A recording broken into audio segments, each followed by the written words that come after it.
예, 안녕하세요. 파주 민주시민교육센터를 방문해 주신 여러 발표자 여러분께 먼저 감사 인사를 드리도록 하겠습니다. 반갑습니다. 오늘은 저희 센터에서 학교 자치를 바라보는 다양한 시선 두 번째 포럼입니다. 오늘은 귀하신 우리 교장쌤 또 교감쌤 두 분, 또 학부모 대표, 그다음에 교사와 학생의 입장에서 학교 자치에 관련해서 발표를 해주실 다섯 분의 발제자들을 모셨습니다. 한 분 한 분 제가 소개해 올리도록 하겠습니다. 우리 첫 번째 제가 매우 존경하기도 하고요. 또 가끔 이렇게 막걸리도 한잔 하시는 분이긴 한데요. 우리 정말 교육에 대해서 깊은 성찰과 시선을 가지고 계신 분으로 제가 알려져 있고요. 또 제가 선생님이 쓰는 수필을 교육 관련된 수필과 이런 것들을 자주 읽고 있습니다. 먼저 전정우 교장선생님을 소개해 올리도록 하겠습니다. 교장선생님 반갑습니다. 나오셔서 한 말씀 하시죠. 반갑습니다. 저는 지금 선유중학교 교장 전종우입니다. 얼마 전까지 이제 고양시에서 근무하다가 이번 9월 1일자로 왔습니다. 평소에 이제 우리 교육 문제, 또 이제 뭐 현장에 교사로서 있었기 때문에 이 교육 문제에 대해서 좀 깊이 성찰하고 글도 쓰고 좀 그렇게 하는 입장인데, 저는 이제 전에부터 이제 공부도 하고 대학원에서 이제 박사과정도 하고 또 운동도 하고 학교 현장에서 이제 근무하면서 좀 어느 쪽에 치우치지 않게 학문적이고 운동 그리고 또 현장의 목소리를 잃지 않기 위해서 이제 늘 생각을 해왔는데, 우리 교육의 문제는 저는 근본적으로 지금까지 생산성과 민주성에 이제 많은 문제가 있었다 이렇게 생각을 해요. 이제 생산성이라고 하는 말은 좀 듣기에 따라서 편치 않게 생각할 분도 있는데, 학교가 우리 사회에 필요한 인물들, 인재, 올바른 지식 이런 거를 제대로 생산하지 못했던 부분이 이제 큰 문제다. 이제 그게 이제 겉에 드러나는 것이 암기, 입시 교육 때문에 비롯되는 것들. 지금도 많이 달라지긴 했지만 지금도 입시 교육, 암기식 교육, 주입식 교육에 이제 학교에서 벗어났다고 보지 않는데, 이런 것이 새롭게 변하는, 소위 4차 산업혁명이라고 하는 이런 새롭게 변하는 사회에 정말 필요한 사람들을 학교에서 길러내는가, 이런 문제를 한번 생각을 해볼 필요가 있다고 생각이. 또 하나는 이제 우리나라가 이제 좀 권위주의 국가에서 오랫동안 살아왔기 때문에 학교 내 민주주의 이런 부분이 굉장히 취약한 부분이거든요. 이제 최근에 이제 우리 지방자치, 지방교육자치가 되면서 민주주의가 많이 향상이 되긴 했는데, 아직도 학교 안에 관료주의적인 어떤 풍토들이 많이 남아 있고, 학교 안에 다양한 주체들, 뭐 대표적으로는 뭐 교사, 학생, 학부모 이런 각 구성원들의 목소리를 담아내지 못하고, 지금까지도 교장 개인의 리더십에 의해서 움직여지는, 다행히 훌륭한 교장을 만나면 괜찮지만 그렇지 않은 교장을 만난 학교는 좀 발전하기 좀 어려운 그런 구조 속에 있었다 이렇게 진단을 하고요. 그래서 이 생산성과 민주성에서 조금 새로운 전기를 좀 마련해야 하는 것이 우리 한국 교육의 지금 당면 과제다라고 좀 생각을 하고 있습니다. 그래서 오늘 주제는 이제 학교 자치와 관련돼서 이제 민주주의와 관련된 이런 부분에 대해서 좀 집중적으로 이제 말씀을 드리도록 하겠습니다. 저는 오늘 좀 포커스를 좀 법적인 문제와 이제 초점을 맞춰서 말씀을 드리려고 해요. 이 학교 자치를 접근하는 방식이 여러 가지가 있는데, 일단 아마 제가 볼 때 다른 분들은 학교 안에서 다양한 민주적인 어떤 방법에 대해서 말씀을 하실 것 같아서 저는 법적인 문제, 학교라고는 하나의 단위 기관이 하나의 그 자치권을 갖고 그 학교를 운영하는 방식, 이제 이런 부분에서 학교 자치라고는 말이 이제 등장하게 되는데, 우리가 예를 들면 지방자치제라 하면 경기도가 있고 우리 파주시가 있고 광역지방자치단체와 기초지방자치단체가 있는데, 학교도 하나의 그 지방 이 교육자치단체로서 활동할 수 있는, 또는 아니면 해야 된다고 주장하는 그런 입장에서 말씀을 드리고, 이제 그러기 위해서는 우리가 어떻게 해야 되는지 이런 방법을 한번 좀 말씀을 드리려고 합니다.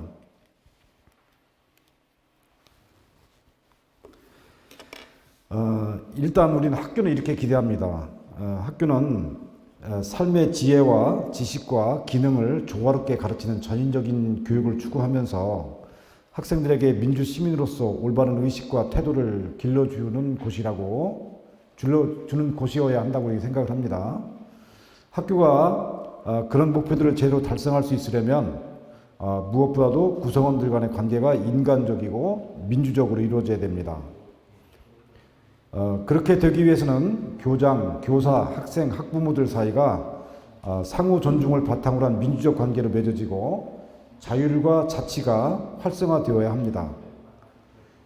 다른 어떤 곳보다도 학교에서는 학교 운영에 대한 구성원들의 참여가 보장되어야 하고, 민주적인 의사결정 과정과 절차, 서로에 대한 존중과 권한, 책임의 조화로운 행사, 권리보장과 의무 이행 등이 지켜지면 안 되는, 이런 곳으로 학교를 우리가 기대를 합니다.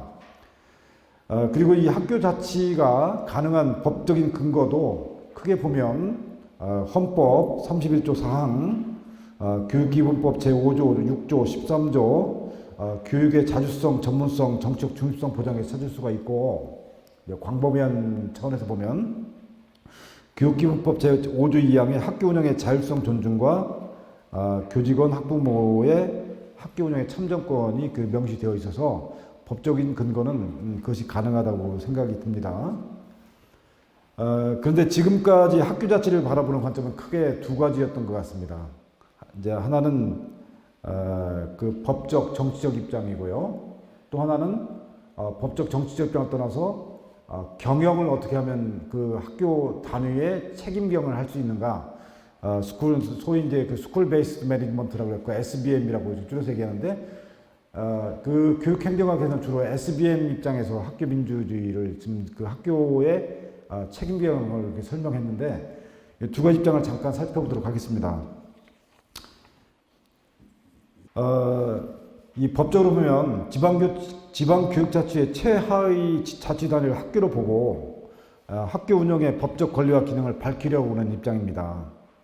이 입장에서 보면 학교 자치란 교육행정기관에 귀속해 있든, 다시 말하면 우리 도교육청, 교육지원청 여기에 속해 있던 학교 운영하는 중요한 권한을 학교라고는 단위에 이양시키는 것이죠. 그래서 학교에 분산되어서 이제 분권화하고, 단위 학교가 스스로 교육과 학교 운영에 필요한 결정을 행하고, 이 과정에 학교의 이해 당사자인 교직원, 학부모, 학생, 그리고 지역사회 인사가 참여해서 그 결과에 대한 책임을 단위 학교가 지는 것을 이렇게 말합니다. 그러니까 여기에는 학교가 이제 분권화 입장과 학교의 자율성, 그 다음에 이제 그 각 주체들의 참여적 의사결정권, 그 다음에 그 결과에 대한 책무성, 요것이 핵심적인 개념입니다. 그래서 학교 자체는 민주주의 원리로서 이제 분권화의 정당성에 기초하고 있다. 교육 통치의 이제 분권화는 정치적, 경제적, 전문적 관점에서 주장하게 되는데, 분권화의 정치적 정당성은 학교 행정이 그 고객의 요구와 관심에 보다 접근하는 것이고, 분권화의 경제적 논점은 분권화된 조직들 간에 이제 필요한 경쟁을 유발해서 그 지역 주민 욕구, 학생과 학부모와 지역 주민 욕구에 좀 더 만족할 만한 서비스를 제공할 수 있다라고 하는 것이 이제 그 입장입니다.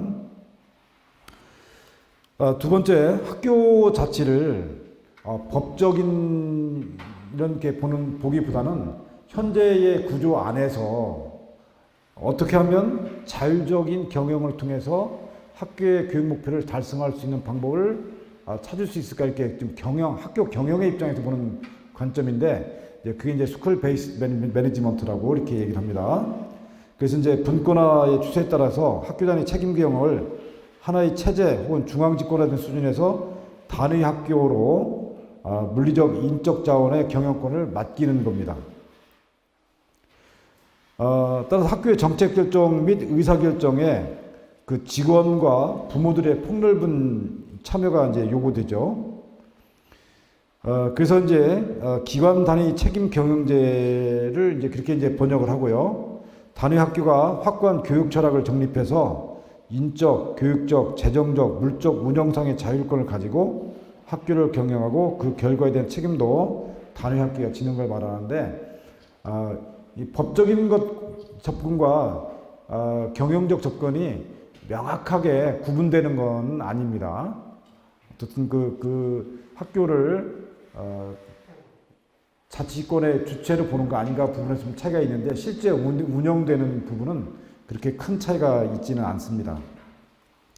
어떻든 어떤 입장을 취하든 간에 학교 자치의 핵심 것은 이제 자치의 원리죠. 자치 학교가 스스로 한다. 스스로 학교를 운영한다. 그 다음에 이제 자치권을 보장하되 학교가 추구하는 것들을 충분히 그 효과를 발휘해야 된다. 이제 효과성의 원리를 이제 강조합니다. 그 다음에 이제 또 하나는 학교마다 다 이제 그 입장이 다르잖아요. 도시와 농촌이 다르고 또 이제 학교 급별로 다르고 설립별로 다르고 그래서 이제 학교마다 어떤 개성화의 원리를 추구한다. 그래서 이제 학교의 자율성, 참여적 의사결정, 그리고 결과에 대한 책무성, 이것이 이제 그 공통적인 이제 특징이라고 이렇게 할 수 있습니다. 학교 자치를 법적으로 보든 아니면 경영적인 측면에서 보든 간에 핵심적인 역할은 결국 이제 그 교장이 어떤 역할을 하는가 이게 이제 중요한 역할이 될 겁니다. 그래서 이제 SBM에서는 교장은 변화를 촉진하는 사람, 그 다음에 다양한 이해관계를 이렇게 중개하는 사람으로 이렇게 보죠.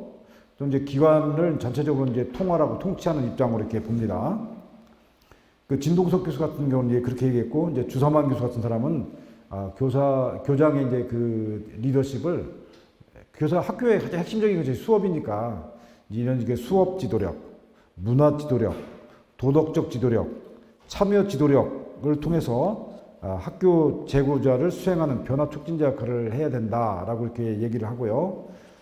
이 교장에 대해서는 또 뒤에 다시 얘기를 하도록 하겠습니다. 그래서 SBM에서는 이렇게 교장의 역할을 하고 교장과 직원이 수행하는 역할들을 학교 평가라는 과정을 통해서 평가를 하고 그 이제 책무성을 묻는 거죠. 그래서 이제 SBM에서는 학교 평가가 이제 중요한 하나의 프로세스가 됩니다. 원래 목적은 학교 교육의 질적 개선이라는 목표 달성에 있고 부수적으로는 이렇게 이제 약간 그 신자유주의적인 어떤 그런 측면도 있어요.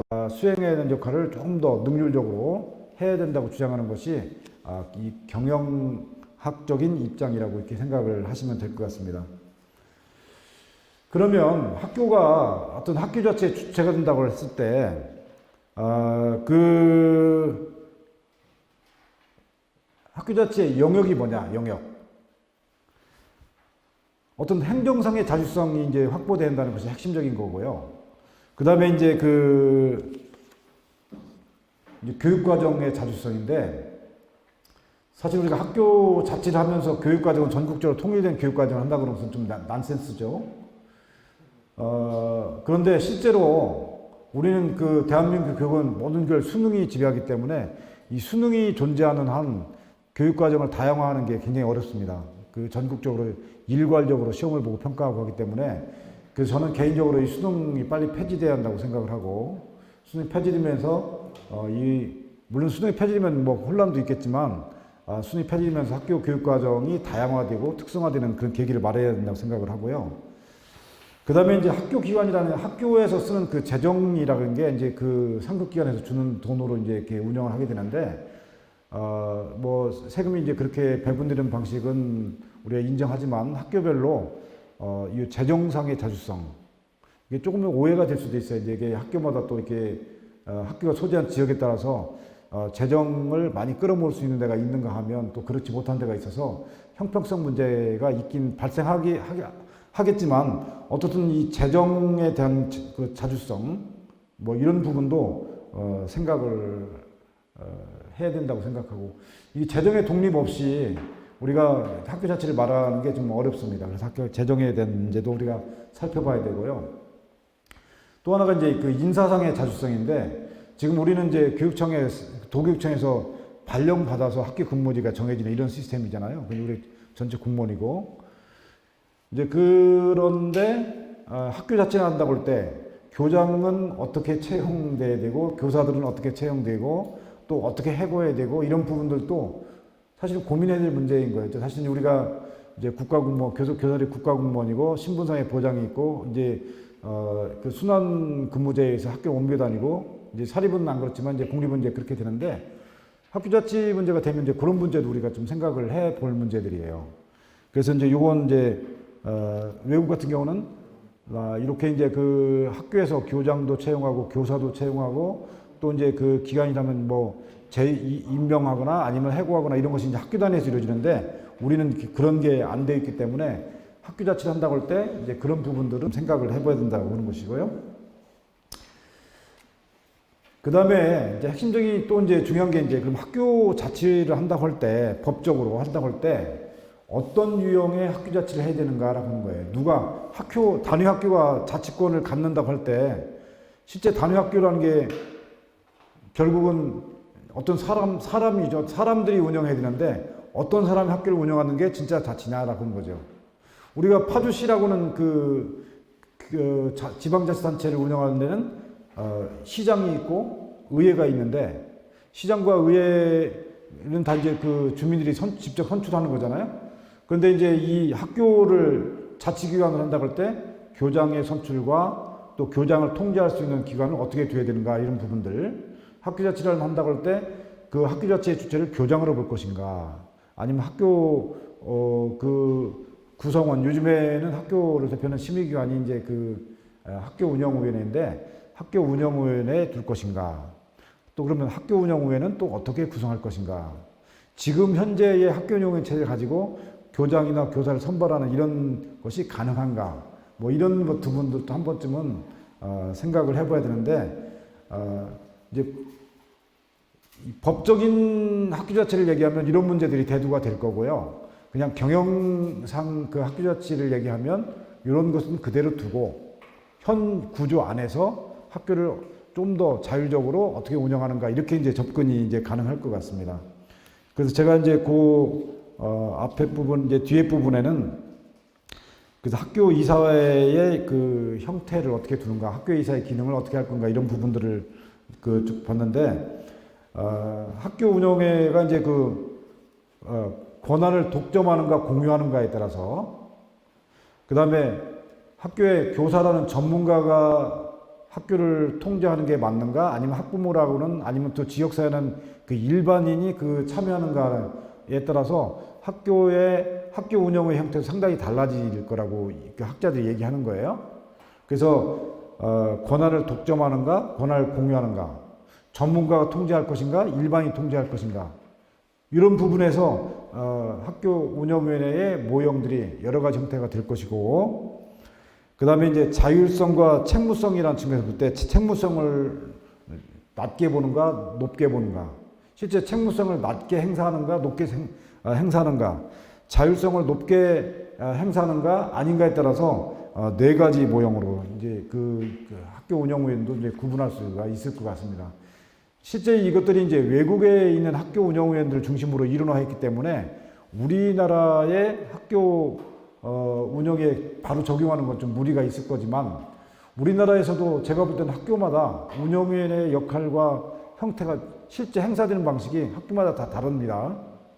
그냥 거수기처럼 뭐 교장선생님이 하는 대로 그냥 하는 학교가 있는가 하면 상당한 부분 이렇게 이제 학교 뭐 물론 결정권 아니고 심의권이 있지만 실질적으로 학교에 일어나는 모든 일들에 대해서 이렇게 실질적으로 심의하고 뭐 그 건의의 방식으로 이렇게 개입하고 이런 것들도 있고 아마 혁신학교는 아마 그런 게 조금 일반 학교보다 조금 더 학부모들의 권한이 좀 더 강화된 학부모들의 참여가 더 큰 방식으로 이렇게 이루어지는 이렇게 될 텐데 이런 부분을 우리가 어떻게 조정할 것인가라는 것이 학교 자치를 어떻게 할 것인가가 직접 이제 관련이 된다고 하는 거예요. 사실 학교 자치를 한다 그러면서 우리가 지금까지 교장 중심으로 교사 중심으로 이렇게 간다고 하는 거는 좀 어폐가 있는 말이죠. 그 학부모들의 의견, 학생들의 의견, 사실은 그 우리가 공립학교라고 하면 공립학교는 사실은 그 로컬 컨트롤이 핵심인데 우리나라는 국가가 컨트롤하지 지방이 컨트롤하지 않거든요. 학교도 이제 사실 그 공립학교라고 하는 순수한 개념으로 본다면 이 지역 주민들이 학교를 통제하는 게 맞고 지역 주민이 통제한다고 할 때 그러면 그 참여 방식을 우리가 어떻게 이제 유도하는가가 굉장히 중요하죠. 사실 이제 우리나라는 학부모들이 자기 아이들에 대한 관심이 많기 때문에 자기 아이들이 학교를 옮겨가면 이제 관심이 옮겨가게 되고 자기 아이들이 다니는 학교에 대한 관심만 있는 것이지 사실 일반적으로 학교에 대한 관심이 별로 없어요. 그렇기 때문에 그 순수하게 지역 주민들의 그 의견을 학교에 참여시킨다 그런 것이 현실적으로 굉장히 어려운 문제다. 뭐 그걸 지금 학교에서 지역 주민이나 학부모들이 많이 참여하는 것을 실제 원하느냐 원하지 않느냐 그걸 귀찮게 생각하느냐 이런 걸 떠나가지고 실제로 순수하게 학부모들이 참여한다고 할 때 어떻게 참여할 수 있는가 이 부분도 굉장히 중요한 문제라고 좀 생각이 들어서 이런 부분들도 우리가 학교 자치를 얘기할 때 좀 고민해야 될 문제다 이렇게 이제 말씀을 드리도록 하겠습니다.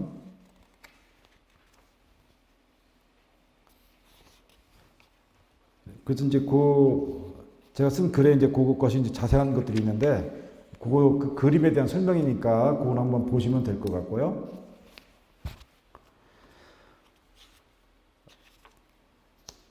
그래서 이제 일단은 제가 볼 때는 이제 학교 자치가 되려면 일단 현재의 구조 안에서 현재의 학교 구조 안에서 교사, 학부모, 그 학생의 권리를 최대한으로 참여할 수 있는 방법을 모색하고 그것이 어느 정도 성숙되고 분위기가 성숙되면 학교가 법적 자치 단위로 이행해가는 방식이 좋지 않겠는가 이런 생각을 저는 개인적으로 좀 해봅니다.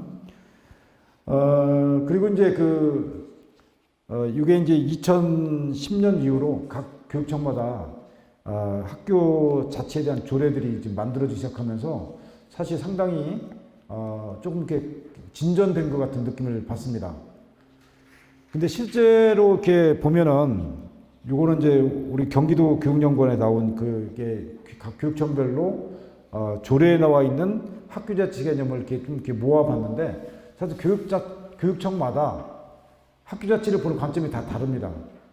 다르고 그 방법도 조금씩 다르기 때문에 아직은 학교 자치란 무엇이고 어떻게 해야 되고 어떻게 참여 의사결정 과정에 어떻게 참여 방법을 동원하고 이렇게 하는 부분들을 좀 더 고민해봐야 될 문제라고 생각이 들고 그러나 전체적으로 보면은 그래도 몇 년 전에보다 10년, 20년 뭐 1년 전에보다는 훨씬 더 학교 자치에 대한 관심이 상당히 높아졌다 이렇게 이제 말씀을 드릴 수 있고요.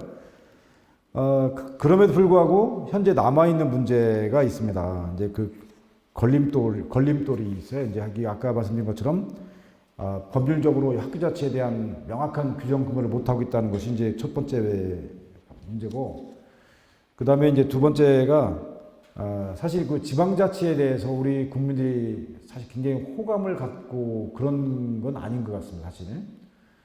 사실은 이제 광역까지는 어느 정도 이해하는데 지방자치단체의 지방자치단체의 자치를 하는 게 이제 좋으냐 이런 거에 상당히 좀 혼재된 상태고 아마 학교까지 이렇게 자치 단위로 해야 된다고 하는 거에 대해서는 아마 교원들도 좀 부정적이고 학부모들도 좀 부정적인 것으로 이렇게 생각이 들고요. 그래서 이제 이 교육 자치, 학교 자치에 대해서 그 부모님들의 이제 우리 국민들의 생각을 끌어올리는 것도 하나의 과제다 이렇게 생각을 하고, 그 다음에 이제 아까도 말씀드렸지만 이 수능과 같은 전국 단위의 이 시험 제도가 교육 과정을 다양하고 특성화 있고 그리고 그 수능 시험 자체라는 것이 우리 지식의 어떤 그 확산이라든지 뭐 이런 거에 좀 어려움을 주기 때문에 이 수능 같은 문제들이 사실은 교육자치에 학교자치에 걸림돌이 되고 있다라고 보는 것이고, 아까 말씀드린 국가공무원제도 이 순환근무제, 사실 교사들이 국가공무원이어서 지방공무원이 아니고, 그래서 이제 이런 것들도 사실 학교자치로 이행해 가는데 좀 어려움이 있고, 교사들은 이제 그 국가공무원에서 지방공무원으로 바뀌는 거에 대해서 상당히 저항감을 갖고 있기 때문에 그런 부분도 이제 문제가 된다고 보고요. 자, 그러면서 또 이제 남는 문제가 이제 교장을 어떻게 임명하는가라고 하는 게 문제. 교장이 지금 발령제고 일부에서 이제 공모해서 학교 단위로 이제 채용하는 형태가 지금 시험적으로 사실은 뭐 퍼센트 따지면 그게 많지 않는데, 이 교장의 임명 문제 이런 것들도 이제 문제고, 그러면 교장을 공모한다고 할 때 지금 학교 운영위원회에서 하고 있는데 이런 그 임명, 공모, 선출 이런 거에 대해서도 우리가 좀 종합적으로 한번 생각을 좀 해봐야 될 문제들이 다른 것이고, 그 다음에 이제 학교 자체를 한다고 할 때 그 어떤 형태이든 간에 학교 운영위원회가 중요한 역할을 하게 될 텐데, 지금과 같은 학교 운영위원회의 위상과 기능으로 가능할 것인가, 이런 문제도 좀 따져봐야 될 문제고, 그래서 이제 한 번에 학교자치, 법적인 단위의 학교자치로 이행하는 것은 현실적으로 어려움이 있기 때문에, 이렇게 우리 지금 현재의 구조 안에서 최대한의 자율 경영, 학교 자치 이렇게 하면서 좀 이렇게 단계별로 이행하는 이런 과정들이 필요하지 않을까, 이런 생각을 좀 해봅니다.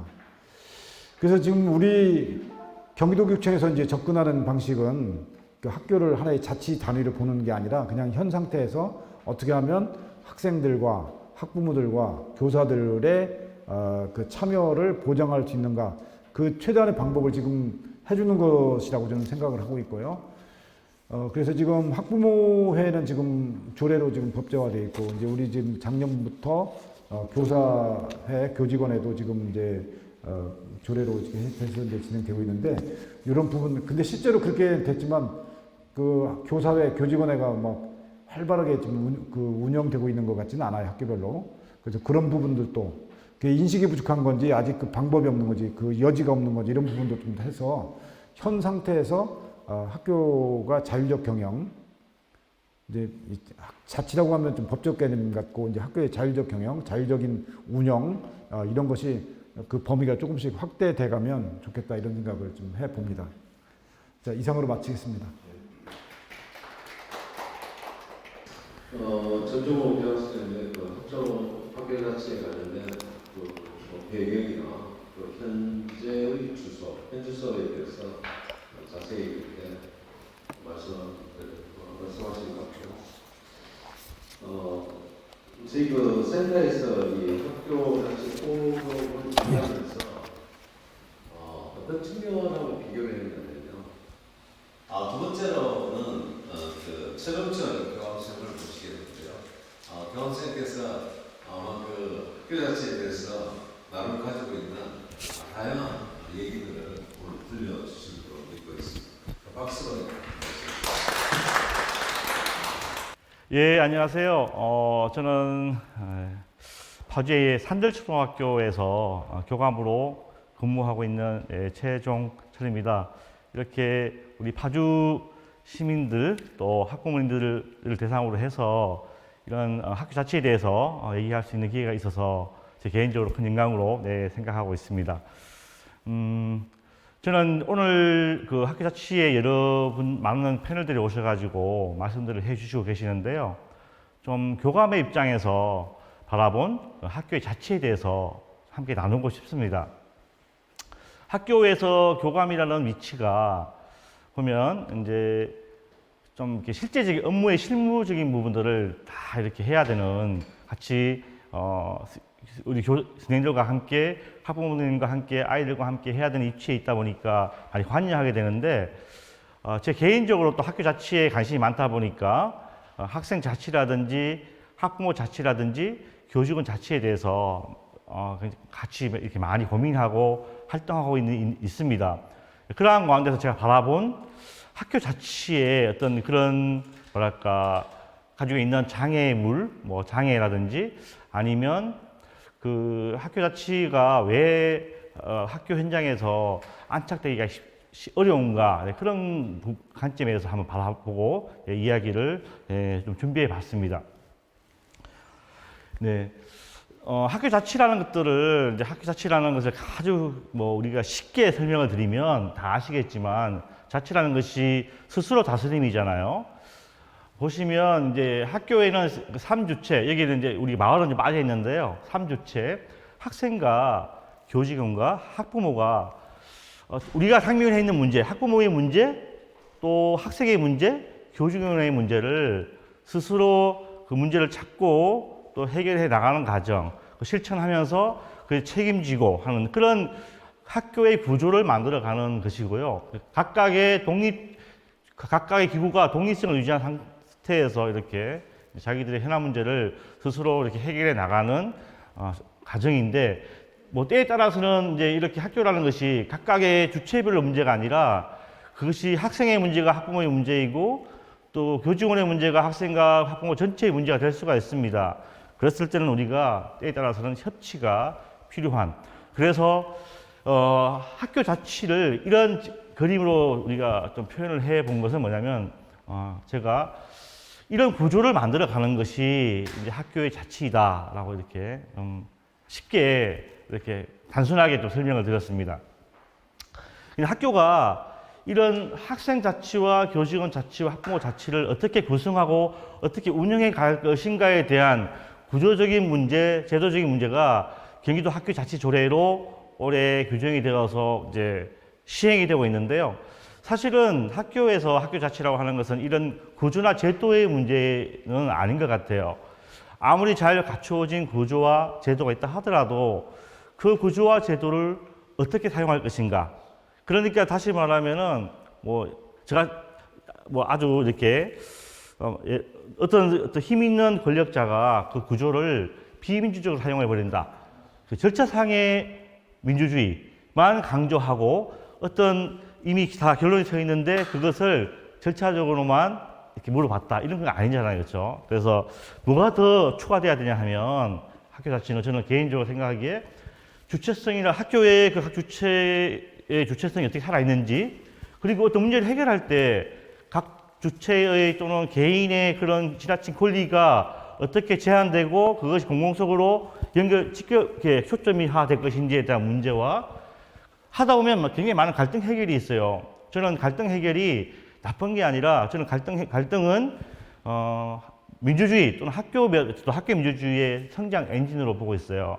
이 갈등을 어떻게 우리가 바라보고 해결할 것인가의 문제, 또 결정된 것이 어떻게 실천되고 그 실천한 것에 대한 책임상의 문제, 의사결정의 민주성, 그리고 구성원들이 사실은 우리 결정합시다 하지만 참여를 과연 잘 할 수 있나 하는 그런 여러 가지 문제가 있는데, 저는 이런 학교 자치는 구조적인 제도적인 문제와 더불어서 반드시 문화가 같이 병행되어야 된다는 거죠. 두 개의 축이 잘 갈 때 학교 자치는 잘 될 수 있다. 여기에 한 개 더 추가하자면 역량이겠죠. 제도가 잘 갖춰져 있고 문화가 만들어졌지만 결국에는 그것을 잘 사용할 수 있는 구성원들의 역량이 민주 시민으로서 역량이 있느냐라는 것이거든요. 그래서 학교 자치에 대해서 간단하게 이제 설명을 드렸고요. 저는 두 가지 질문을 가지고 오늘 얘기를 하려고 합니다. 학교 자치에 대해서. 첫 번째 질문은 뭐냐면, 학교 자치가 가능할까, 학교에서의.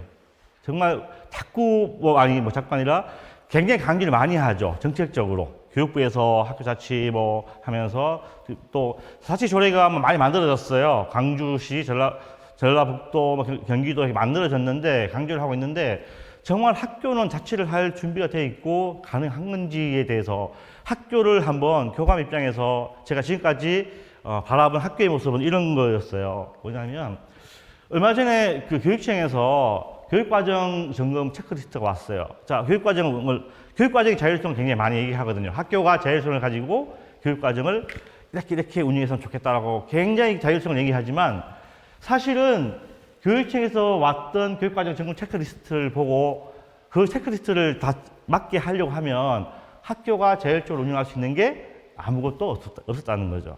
그래서 그 많은 체크리스트를 보면서 여전히 우리는 국가 수준의 교육 과정에 머물러 있구나. 학교가 뭘 할 수 있을까? 그리고 학생 중심 굉장히 얘기 많이 했는데 이 코로나를 경험하면서 우리가 신문 네이버 공문이라고 하죠. 네이버 공문. 네이버에서 모든 것들을 이렇게 이제 알게 되는 그런 것인데 강력해진 중앙 집권적 행정이 지금 실현되고 있어요. 그러니까 뭐냐면 우리는 학생 중심인 줄 알았더니만 결국에는 이 코로나를 겪으면서 알게 된 확실한 것은 뭐냐면 여전히 우리는 행정 중심의 교육에 머물러 있다라는 것입니다.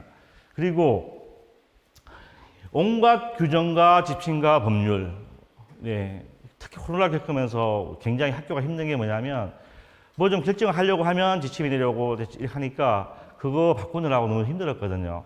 그런데 그래서 이 규정과 지침과 법률이 학교를 꽉 옥죄고 있는 거예요.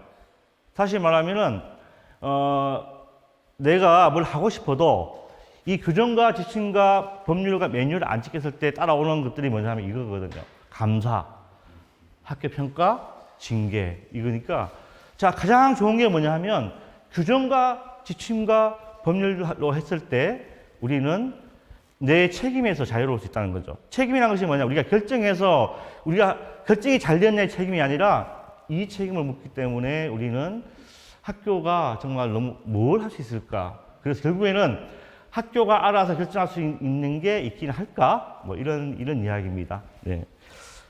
두 번째, 학부모 입장에서 한번 살펴보겠습니다. 학부모는 제가 학부모회를 이제 제가 그 학교에서 업무로 맡고 있는데, 자, 앞에 주어가 틀렸습니다. 주어는 학부모는 아닙니다. 학교는입니다. 주어가.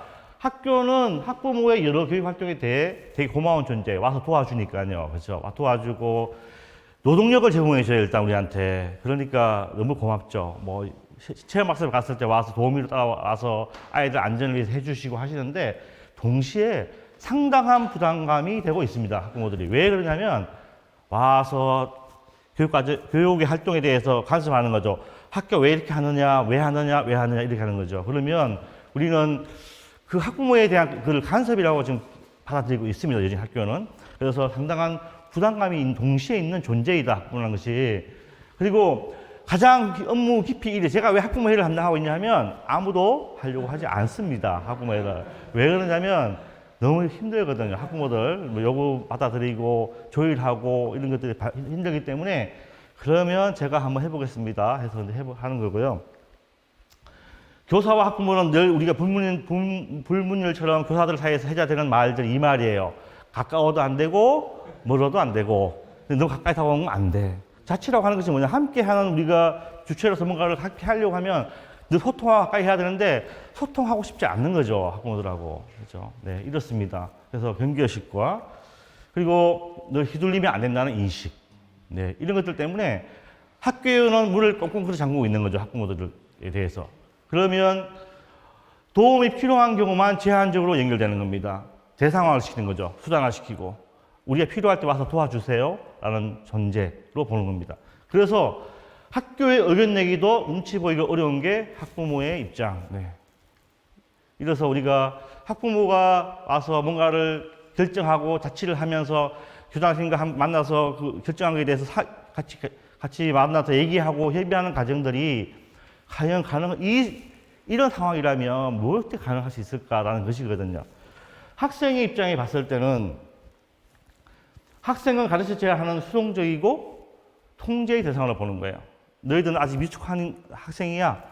너희 그리고 생활지도에서 교육에서 하니까 같은 동등한 우리가 주체로 보지 않는 거죠, 학생들을.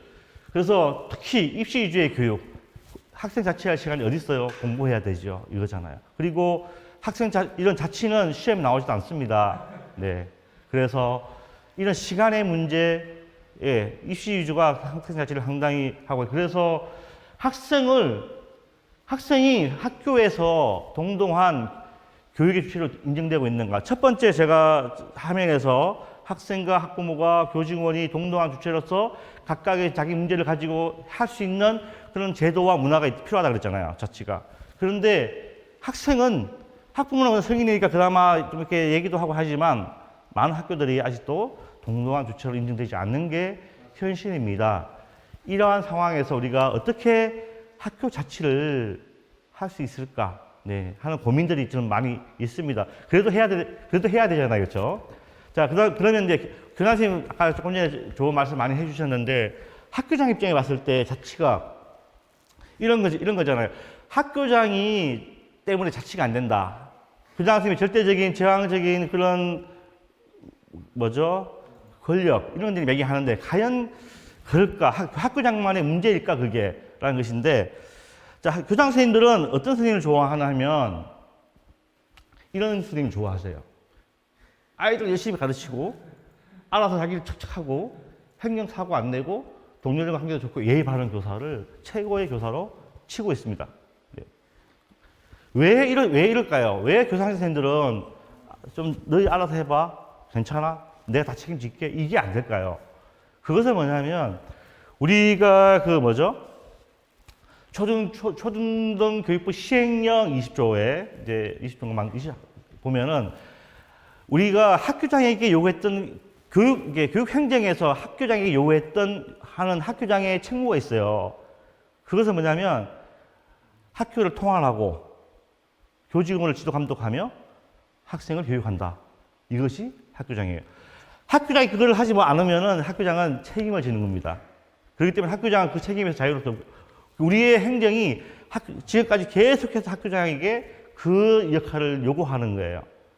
그래서 학교장은 그런 교무를 통할하고 교직원을 지도 감독하고 학생을 교육하기 위해서는 이런 교사가 필요한 거죠. 그런데 교사들은 어떠냐? 우리의 복지에 대해서 신경 써 주시고 우리가 어려움에 처해 있을 때 해결해 주시고 우리를 존중해 주시고 아이들만 열심히 잘 가르칠 수 있는 여건을 만들어 주시는 분, 이게 교사들의 요구잖아요. 이 두 가지 갈등에서 항상 이게 갈등이 생기는 거죠. 그래서 생각의 차이에 따른 갈등이 발생하는데 수직적인 구조의 학교에서는 모든 결정을 관리자가 하는 경우가 많습니다. 그리고 교사들은 침묵하게 되고 이것이 반복될 때 그 학교는 모두가 힘든 학교가 된다는 거죠. 그리고 학교가 민주적이지 못한 것은 학교장에게 교사들에게 이러한 자질을 요구할 수밖에 없는 빠진 교육 행정적인 구조가 있다라는 그런 것들 말씀을 드리고 싶어요. 자, 두 번째 질문입니다. 이렇게 학교를 자치를 못하게 하는 많은 장애물들이 있어요, 그렇죠? 자, 그러면 장애물을 다 제거했어요. 대표적으로 학교에다가 공문을 안 보냅니다, 교육청에서. 보고하지 마세요. 아무것도 보고할 게 없어요. 그리고 그러면 그렇게 줬을 때 권한을 싹 줬어요. 학교는 자치를 원할까? 질문이. 제가 봤을 때는 현재 상황에서 교육청에서 공문 안 내려와도 학교는 아직까지 자치를 할 수 있는 역량과 의식이 조금은 더 가야 되지 않을까 싶은 생각이 있는 거예요. 그러면 학교는 자치를 원하는가? 이 질문이 바로 어떤 질문이냐 하면 학교 자치를 왜 해야 하는데라는 질문을 할 수 있거든요. 이것을 우리가 설득시켜주지 못한다면 학교는 자치를 할 수가 없습니다. 그 설득에 대해서 잠깐 말씀드리면 화면이 뭐냐 하면 제가 이제 민주시민교육 학교 민주주의 관련해서 연수를 많이 이렇게 했었는데요. 갈 때마다 설문조사를 해요. 어느 초등학교에 가면 또는 그 구성원들의 설문조사를 하고 교장 선생님 대상이면 교장 선생님들 대상으로 해서 설문조사를 하는데 항상 물어보는 말이 뭐냐면 교장 선생님은 어떤 이미지로 비춰주고 싶으세요? 이렇게 이게 질문이거든요. 그 질문에 대한 답변이 바로 이 부분입니다. 이 부분. 그러니까 질문이 어떻게 비춰주고 싶은가요? 이렇게 질문하는데 다시 말하면 저는 그것이 학교장이 가지고 싶은 이 리더십이라고 생각합니다. 교장 선생님들은 모두가 민주적이세요. 부정적으로 나는 독재적인 교장이 될 거라고 하시는 분들 한 분도 안 계신다는 거죠. 나는 이게 제일 많아. 인간적이고 민주적이고 이런 소통하고 경청하고 합리적이고 이러신 이미지로 비춰주고 싶은 거예요. 교장 선생님들은. 예. 그러면 사실 제가 강의 갔을 때 할 말이 없거든요. 다 이렇게 생각하시기 때문에. 그리고 추구하는 학교상을 물어보면은 이렇게 대답을 하십니다. 이 학교장 관점인데요. 모두가 협력하는 학교가 제일 좋대요. 그 다음에 구성원이 책임을 다하고 학생과 교사가 즐겁고 비전을 공유하고 존중과 화합하고 갈등이 없는 평화로운 학교를 굉장히 좋은 추구하는 학교라고 말씀하셔요. 그리고 제가 이제 뭐 학생이나 학부모나 아니면 교직원들을 대상으로 해서 나왔던 공통적인 가치들을 보면은 이런 가치들이에요. 존중과 배려와 협력과 신뢰와 책임과 주체에서 인정되고 수평적인 관계가 있다면 좋은 학교입니다라고 공통분모가 이거예요. 그러면 이 학교장의 관점과 구성원의 관점이 다르냐? 다르지 않다는 거거든요. 이걸 보시면 아직까지는 교육의 공공성을 추구하고자 하는 생각을 가지신 분들이 많다는 거예요. 대부분 다 이렇게 답변하시는 거거든요. 학교 자체는 그래서 왜 어떤 학교 자체가 돼야 되냐면 소수의 빅 마우스가 아니라 침묵하는 많은 사람들의 말문을 열게 만드는 거. 좋은 학교가 된다는 것은 뭐냐면 아까 전에 조금 전에 보여드렸던 그런 모습들을 학교장의 관점과 구성원의 관점들이 실현되는 학교들이 있다고 한다면 그 학교는 무지무지 좋은 학교예요. 그렇죠? 그런데 그러한 좋은 생각들을 가지고 있는 사람들의 목소리가 어떻게 돼요? 다 죽어버렸잖아요. 죽어버리고 그 좋은 생각들을 가지고 있는 많은 사람들의 목소리를 어떻게 밖으로 끄집어낼 수 있을까에 대한 것이 저는 학교 자체의 핵심이 되어야 된다고 생각하거든요. 그래서 그 목소리를 끄집어내는 학교에서의 구조를 만들고 문화를 만드는 거, 이것을 자체에 좀 해야 되는 게 아니냐. 그러려면은 학교의 모든 문제를 좀 민주적인 문제로 바라볼 수 있는 그런 문화가 좀 필요한 것 같아요. 우리가 뭐 정치 참여, 강화문에 들어가서 강화문에 가서 숙부를 들을 때는 정치적인 문제를 민주적인 문제로 보지만 사실 학교에서 발생하는 많은 다양한 문제들을 민주적인 문제로 보지 않는 그런 것들이 상당히 사실 문제거든요. 생활 속에서 삶에서의 민주주의가 좀 실현될 수 있는 것들이고 그래서 우리가 함께 이 가치를 나보다는 우리가 똑똑해요. 이 가치를 어떻게 학교에서 좀 같이 나눌 수 있을까? 이 가치를 그것을 좀 많이 연구하고 또 공유해야 되는 이유라고 생각합니다. 이거는 교직원의 의사결정 구조인데요. 제가 이제 지금까지 쭉 학교 자치를 해보면서 학부모 자치, 학생 자치, 교직원 자치인데 이거 그럼 똑같아요. 학부모 자치도 마찬가지고 학생 자치도 마찬가지인 것 같아요. 어디가 살아나야 되냐면 이거보다는 여기가 살아나야 된다고 생각하거든요. 부장협의회 다른 교직원의 동의가 필요 없는 경우에 굳이 이렇게 다 모여 살 필요 없다는 거죠. 그래서 단독 심의, 그런데 여기서 우리가 단독 심의가 아니라 교직원들의 모두의 동의를 얻을 필요가 있을 때는 이리로 가는 거죠. 교직원에서도 만약에 그것이 결정이 아니라 학생과 학부모의 모든 동의가 필요하고 같이 이렇게 공감이 필요한 거라 하면 이렇게 가야 되는 학교의 의사결정 구조를 만들어야 되지 않을까 싶어요. 그런데 이제 마지막으로 제가 이런 결정을 하는 구조를 그리는 건 굉장히 중요하지만 문화적인 측면을 봤을 때 학교는 결정을 할 때 위함이 있어가지고 어떤 것에 가장 중점을 두고 결정을 해야 될까라는 말을 마지막으로 드리면서 마칠까 하는데요. 바로 이 말입니다. 우리는 결정의 중심에 공공성이 반드시 필요하다는 거죠. 저는 학교 자치에서 핵심을 두 가지 꼽으라고 한다면 주체성과 공공성을 얘기하고 싶어요. 잠깐 읽어드리겠습니다. 학교 시민이 자기 보존적인 가깝게 보기 관점만 아니라 공공의 빛을 전망할 수 있는 멀리서 보기의 관점을 가질 수 있는지 고민을 해야 됩니다. 학교 구성원 모두가 주인이라는 말은 각 개인이 자신에게 최종적인 판단의 주체가 되는 상태를 말하는 겁니다. 즉 모두가 합법적 권위이고 최종의 재판관이 된다는 말인데요. 그러기 위해서는 빨간 글씨 자기 중심적인 가깝게 보기의 관점만으로 세상을 바라보지 않고 동시에 공동체 전체를 조망하는 멀리서 보기의 관점으로 좀 내다볼 수 있어야 되지 않을까. 학교와 교실에서 자기 생각과 원하는 바를 표출할 수 있어야 하지만 자기 중심적인 관점만을 고집한다면 공통의 재판관이 없는 자연 상태에 멈추고 말 것이다. 공공의 이익이라는 멀리서 보기의 관점을 동시에 가질 때 학교는 친밀한 관계, 공적인 결사, 담론의 형성, 공공의 합의와 규정 등을 통해 시민 충전소가 될 것이다. 라는 이제 마지막 말씀을 드리면서 제 말은 여기까지 마치겠습니다. 네, 감사합니다. 다음은 이대성 교감생께서 학교 행정에서 말하는 학교 자치라는 제목으로 설명드리겠습니다. 이런 자기소개 부탁드립니다. 박수 한번. 여러분 안녕하십니까? 파주시 민주시민교육 포럼 관련해서 이번에 발제를 맡게 된 능국고등학교 이대성 교감입니다. 우선 파주시 민주시민교육센터에서 주관하는 학교자치 포럼에 발제를 맡게 돼서 개인적으로 영광이라고 생각합니다. 최근에 학교와 지역과 연계한 형태의 다양한 교육활동이 많이 활성화가 되고 있는데, 이와 같은 맥락 속에서 학교자치, 학교 민주주의, 민주시민교육에 대한 부분들을 우리 시민 여러분들과 함께 논의하게 되는 자리를 갖게 돼서 개인적으로 영광입니다.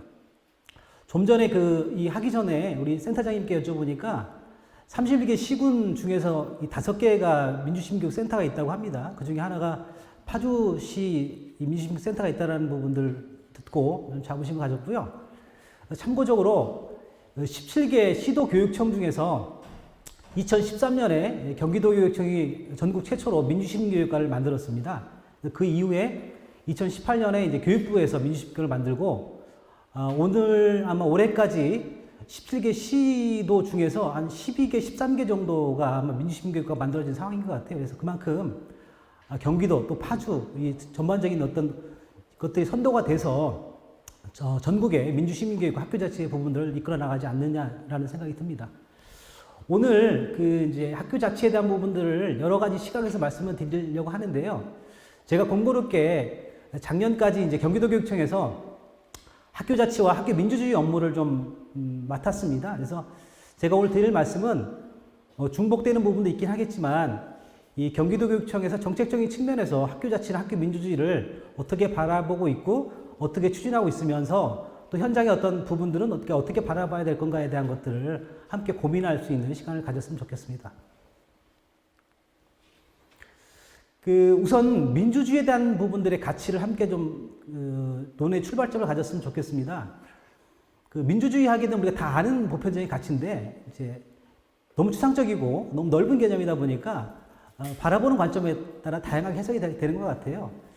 제가 작년에 공교롭게 대한민국 교육자치 컨퍼런스라고 하는 곳에서 야콥 헥터라고 하는 이스라엘의 민주시민교육 학자를 만난 적이 있습니다. 그래서 이분이 전 세계적으로 2천여 개가 넘는 민주학교를 실제 운영하고 있는 분이거든요. 근데 이분이 민주학교에서 민주라고 하는 이름을 명명을 하는 과정에서 상당히 고민을 많이 하셨다고 해요. 그러면서 본인이 고민을 했는데, 민주학교의 민주라는 의미를 어떤 민주사회 구성원들이 퍼즐을 맞춰 나가는 것과 마찬가지로 어떤 문제에 대해서 함께 고민하고 해결해 나가는 과정의 의미를 두어야 되지 않을까라는 말씀을 하시더라고요. 그래서 우리 경기도교육청에서도 학교 민주주의라는 정책을 펴지는데 처음에 나왔을 때는 현장에서 상당히 어려워야 했어요. 학교 민주주의라는 개념을. 근데 지금 많이 보편화되어 있는데, 교육의 어떤 주체라고 하는 교사, 학생, 학부모들이 머리를 맞대고 학교 현안의 문제에 대해서 함께 고민하고 해결점을 찾아나가는 과정에 초점을 두면서 바라보면 되지 않을까라는 생각을 갖고, 이러한 어떤 기본적인 인식 속에서 우리가 학교 자체를 바라봐야 되지 않을까라는 생각입니다. 그러기 위해서는 가장 출발점이라고 할 수 있는 게 신뢰의 문제인 것 같아요. 그러니까 학교 자치가 되기 위한 가장 출발점은 상호 신뢰의 문제에 출발을 해야 된다. 그래서 신뢰와 존중의 문제가 가장 중요한데, 아쉽게도 올해 1월 달에 KBS에서 조사한 결과에 의하면 신뢰도가 낮게 나타나 있는 부분이 있습니다. 역시 신뢰 점수 역시 10점 만점에 낮게 나와 있는 부분이 있어서 우리가 학교 자치라는 부분들을 논의할 때는 이 구성원 간의 신뢰도를 어떻게 높일 수 있을 것인가에 대한 고민의 지점부터 바라봐야 않을까 생각입니다. 또 한 가지는 과연 학부모는 학교라든지 교사를 얼마나 신뢰하고 있을까 하신가에 대한 논의인데요. 이것도 올해 1월 달에 한국교육개발원에서 학부모 4,000명을 대상으로 한 설문조사 결과입니다. 공교육을 신뢰 못한다라고 하는 응답이 34%가 나와 있고요. 반면에 신뢰한다라는 응답이 12.7%고 보통이라고 하는 응답이 50% 정도가 나오는 것 같아요. 그러니까 이 학부모가 이제 학교를 신뢰하는 공교육 신뢰에 대한 부분의 문제를 한번 살펴봐야 될 것 같고, 또 한 가지는 이 교사에 대한 신뢰도에 대한 점수에 있어서도 100점 만점 환산하게 되면 55점으로 아주 낮은 부분입니다. 그래서 이 부분은 우리가 학교 자체는 결국은 교육 3주체라고 할 수 있는 교사, 학생, 학부모가 함께 만들어 나가는 어떤 형태가 되는데 거기에서 가장 중요한 신뢰의 문제를 우리가 어떻게 회복할 것인가에 대한 것들이 출발점이지 않을까 생각입니다. 그러면서 저는 모든 어떤 주체들이 스스로가 과연 나는 민주주의자인가에 대한 끊임없는 고민의 과정과 성찰의 과정이 함께 가야 될 것 같다는 생각이 듭니다. 그러니까 항상 실천의 과정을 경험하면서도 나는 과연 민주적으로 행동하고 있는가? 나는 민주주의자인가에 대한 출발점에서 또 출발해야 되지 않을까 하는 생각이 들고요. 우리 경기도교육청 같은 경우도 초기의 정책이 학교 민주주의의 어떤 실현이라고 하는 그 정책의 출발점을 두고 최근에는 이제 학교 자치의 어떤 확장으로 많이 변화가 되고 있는 큰 흐름으로 이해하시면 될 것 같습니다. 실제 현장의 모습은 어떤가라는 것들인데 2018년에 이제 그 책 속에서 등장한 개념인데 여전히 이제 학교는 비민적인 모습들이 나타나고 있다. 그래서 대표적인 것들이 결정권이 없어 결정하지 못하는 교사들이라고 하는 비판, 그리고 실컷 얘기를 많이 하고 논의를 하는데 결정은 다르게 바뀌어버리는 형태, 이런 것들에 대한 지적들이 현장에서 많이 있었고요. 또 전체 구성원들의 뜻과 다른 의사결정이 종종 일어난다라는 부분들, 이런 것들도 우리가 유심히 봐야 될 부분인 것 같습니다. 실제적으로 교사들을 대상으로 설문조사한 결과입니다. 그래서 현장에 있는 교사를 대상으로 학교 민주주의에 대한 필요성을 이제 조사를 했는데 약 80% 이상의 교원들이 민주적 학교 운영과 자율성에 대한 부분들이 필요하다라고 하는 응답을 보여주었습니다. 아울러서 학교 민주주의를 넘어서 학교 자치가 필요하다라는 응답도 상당히 높았습니다. 작년에 실제 전국에 있는 초중고 교사 5,085명을 대상으로 한 조사 결과 약 90% 이상이 넘는 교사들이 학교 자치가 필요하다라는 응답을 줬는데요. 이 학교 자치라는 개념이 이 법률적인 용어가 아니다 보니까 여러 가지 해석들이 가능한 것 같아요. 그래서 이 경기도교육청에서 올해 아마 학교 자치 활성화 추진 계획이라고 하는 문건에서 학교 자치라는 개념을 이제 서술하고 있는데 기본적인 개념이 구성 간의 동반자적인 협력적인 관계를 이제 바탕으로 학교 운영의 자율권을 단위학교에 주고 그리고 단위학교 구성원들이 스스로 문제를 해결하고 결정하고 거기에 책임을 지는 이러한 형태라고 얘기를 합니다. 그래서 그런 것들로 우리가 학교 자치를 개념화 시켜놓고 한번 이해해야 되지 않을까 생각입니다.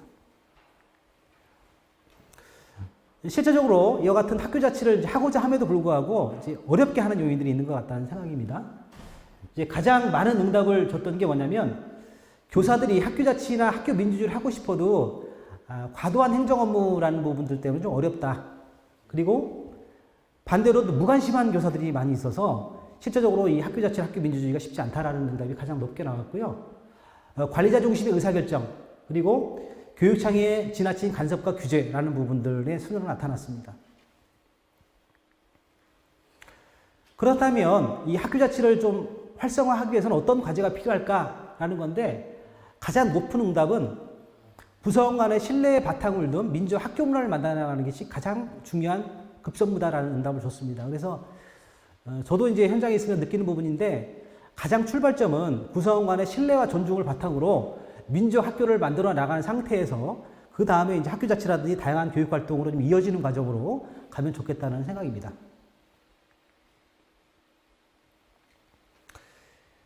실제적으로 이제 현장 교사들이 생각하는 학교 자치의 민낯입니다. 그러니까 이거는 이제 최근에 제가 이제 각종 토론회라든지 워크숍 이런 과정에서 실제 현장 교사들이 얘기하는 몇 가지 어떤 부분들이 있습니다. 첫 번째는 빅마우스의 자치라고 얘기를 하는데 가장된 학교 자체의 모습이 나타난다라는 거죠.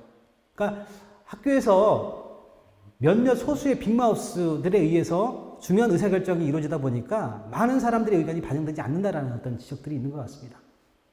두 번째로 학생, 학부모, 교직원이 모이기만 하면 학교 자치가 된다라고 하는 착각에 있다는 거죠. 그래서 자칫 학교가 불만 성토대회장으로 변질돼 버린다든지 그 다음에 여전히 이제 발언권이 일부에 독점되는 문제라든지 이런 것들이 나타난다는 것이 되겠고요. 또 한 가지는 학생 자치가 중요한 부분에도 불구하고 여전히 학생을 주체로서 인식하지 못하고 민성숙한 형태의 어떤 존재로서 받아들이는 형태가 남아있다는 부분. 또 학교 담장에 걸터 앉은 학부모라는 표현을 썼는데 학부모가 적극적인 교육의 주체로서 참여하기보다는 여전히 교육의 서비스의 어떤 수동적인 형태의 참여로만 머물러 있다는 부분들도 우리가 다시 한번 살펴봐야 될 부분인 것 같습니다. 그리고 끝으로 첫 번째 교장 선생님께서 발제해 주셨는데 학교 자치에서 가장 중요한 포인트는 교육 과정의 자치라고 흔히 얘기를 합니다.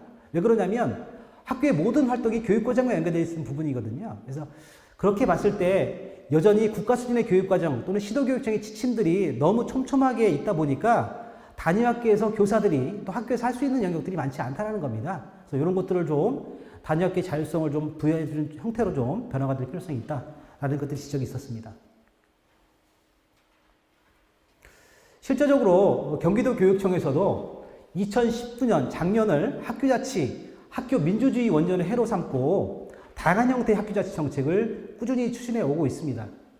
대표적인 게 작년 3월 1일자로 민주시민교육과 내에 학교자치팀을 새롭게 신설해서 학교자치에 대한 다양한 어떤 정책들을 추진해 왔고요.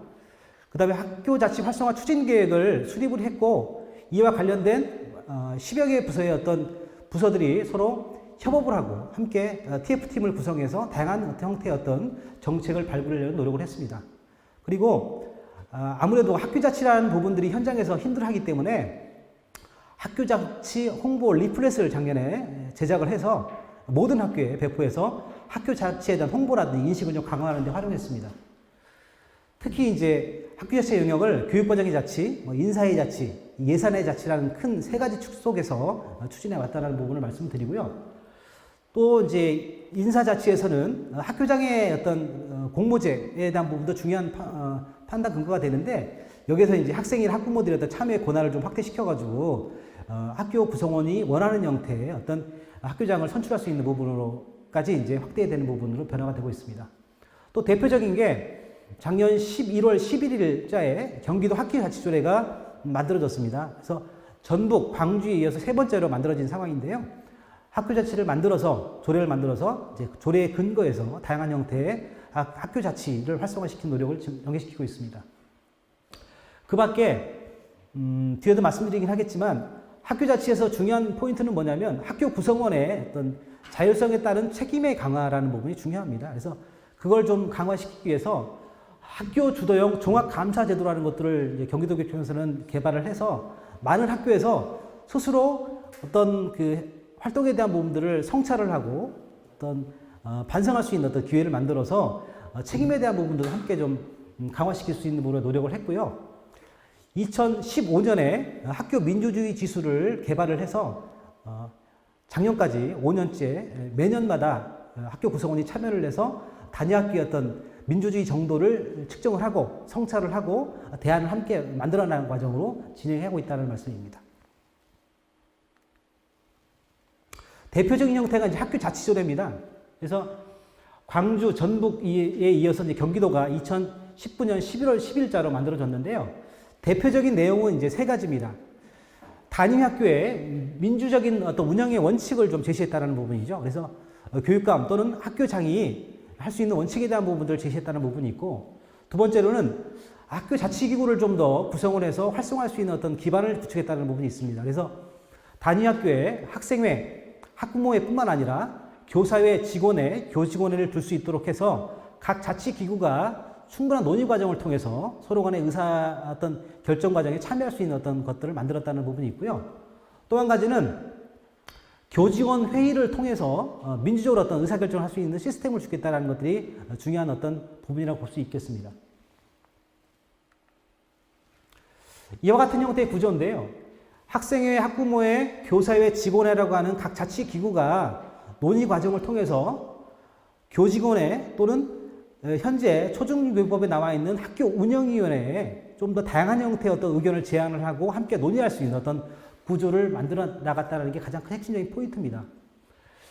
특히 이제 이 학교 운영위원회에 대한 논의에서 여전히 형식적인 형태의 어떤 부분에 머물러 있다는 지적들이 많이 있지 않습니까? 그래서 학교 운영위원회가 좀 더 활성화되고 내실 있게 운영할 수 있는 어떤 기반을 구축한다는 차원에서 각 자치기구의 어떤 대표들이 함께 참석하고 참여해서 그들의 의견들을 함께 논의하는 구조로 활성화시키는 형태의 부분들을 염두에 두고 있다는 말씀을 드립니다. 이와 같이 학교 운영위원회를 통한 민주 의사결정 구조로 하는 것들이 이제 경기도교육청에서 추구하는 형태의 학교 자치의 어떤 중요한 어떤이라고 볼 수 있습니다. 앞부분에 최종철 교감선생님께서 말씀하셨던 부분과 연계된 부분인데요.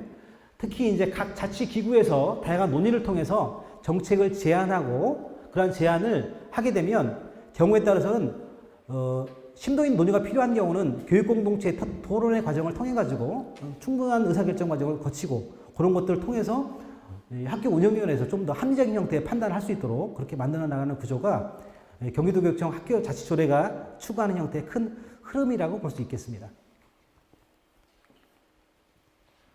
그렇지만 여전히 이와 같은 학교자치 실현을 위한 어떤 부분들은 가야 할 길이 많은 것 같습니다. 그래서 현장의 어떤 다양한 부분들과 아울러서 몇 가지 부분들을 함께 좀 고민해 볼 필요성이 있을 것 같은데요.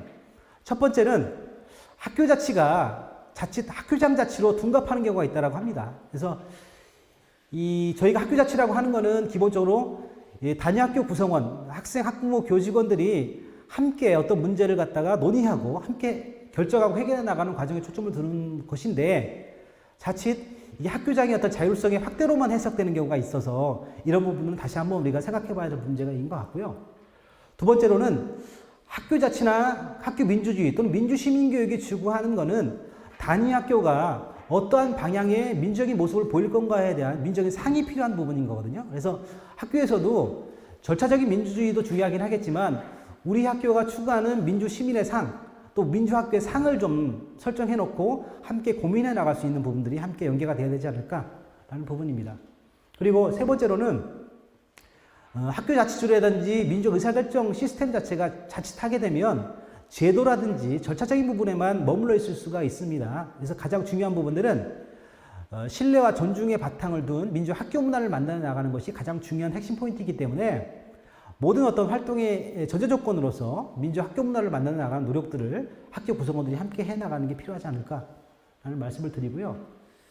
그리고 끝으로 아까 말씀드렸지만 학교 운영의 자율성, 학교 자치에서 중요한 포인트는 자율에 따른 책임의 문제가 동반한다는 것입니다. 그래서 이 학교 구성원들은 자율성과 더불어서 이 책임의 문제가 함께 된다라는 어떤 것들을 인식하고 함께 성찰하고 고민해 나가는 과정들이 함께 가야 되지 않을까 하는 말씀을 드립니다.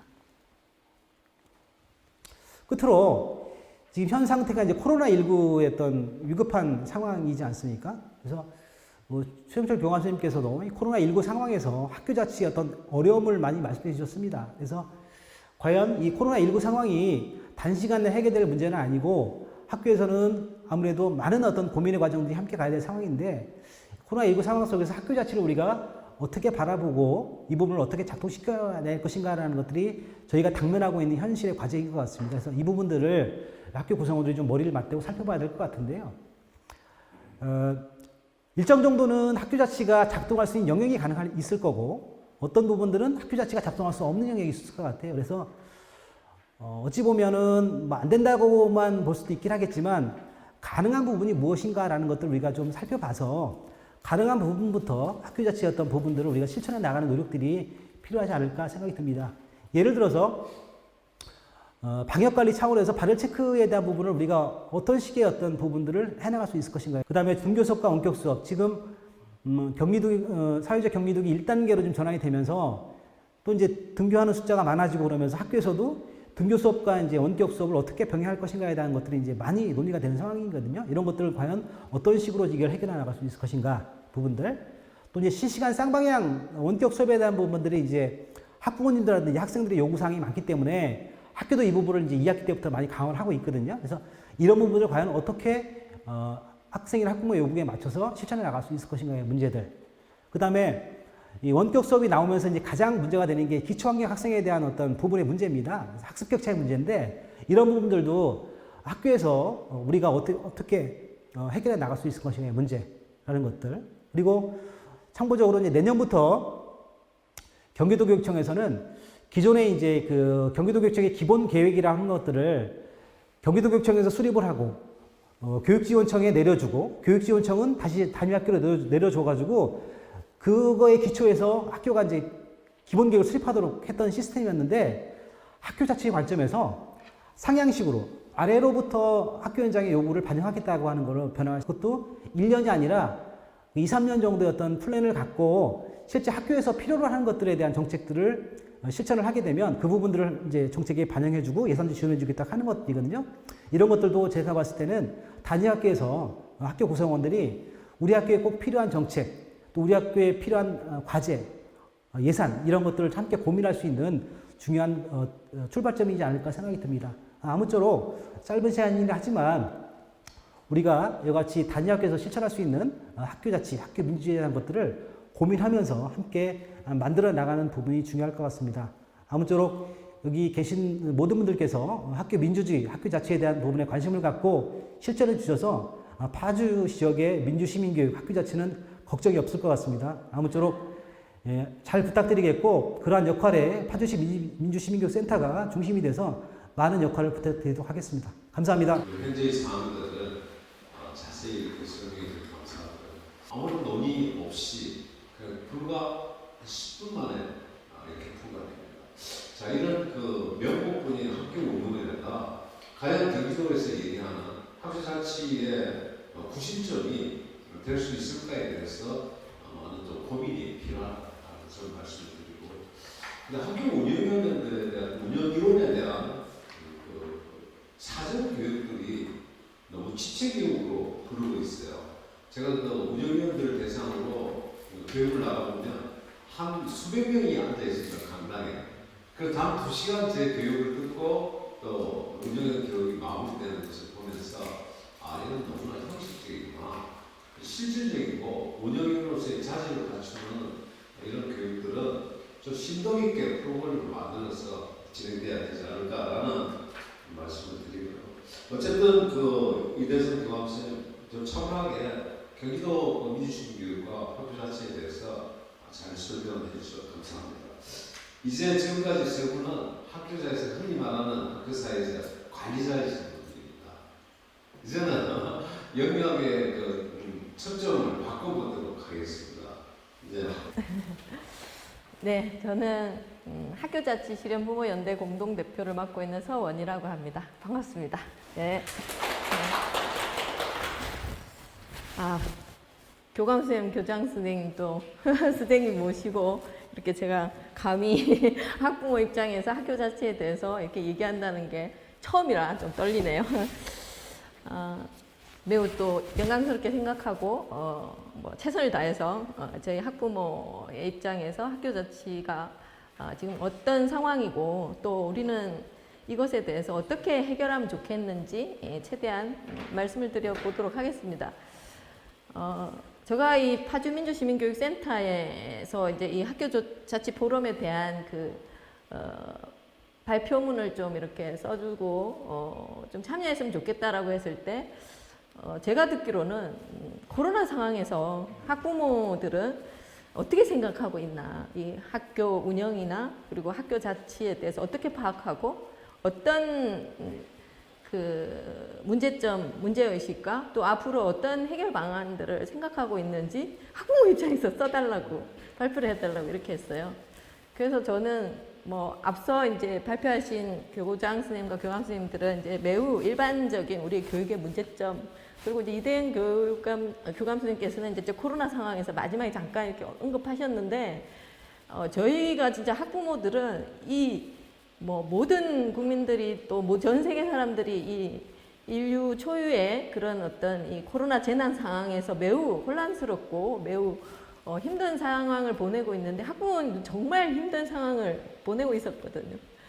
그래서 제가 사실 이거는 제가 이렇게 혼자 생각할 문제는 아니어서 저희 이제 제가 이렇게 관여하고 있는 단체 이런 데에 좀 조사를 해봤어요. 조사를 해서 제 그 빨제문에 보면 그 학부모님들이 저한테 쭉 준 문자들을 제가 많지만은 이렇게 좀 많이 소개를 드려놨는데, 그 학부모님들 진짜 생생한 목소리이기 때문에 했는데, 정말 코로나 상황에서 학부모들이 이렇게 목격하고 있는 학교 자체는 아주 참담하였거든요.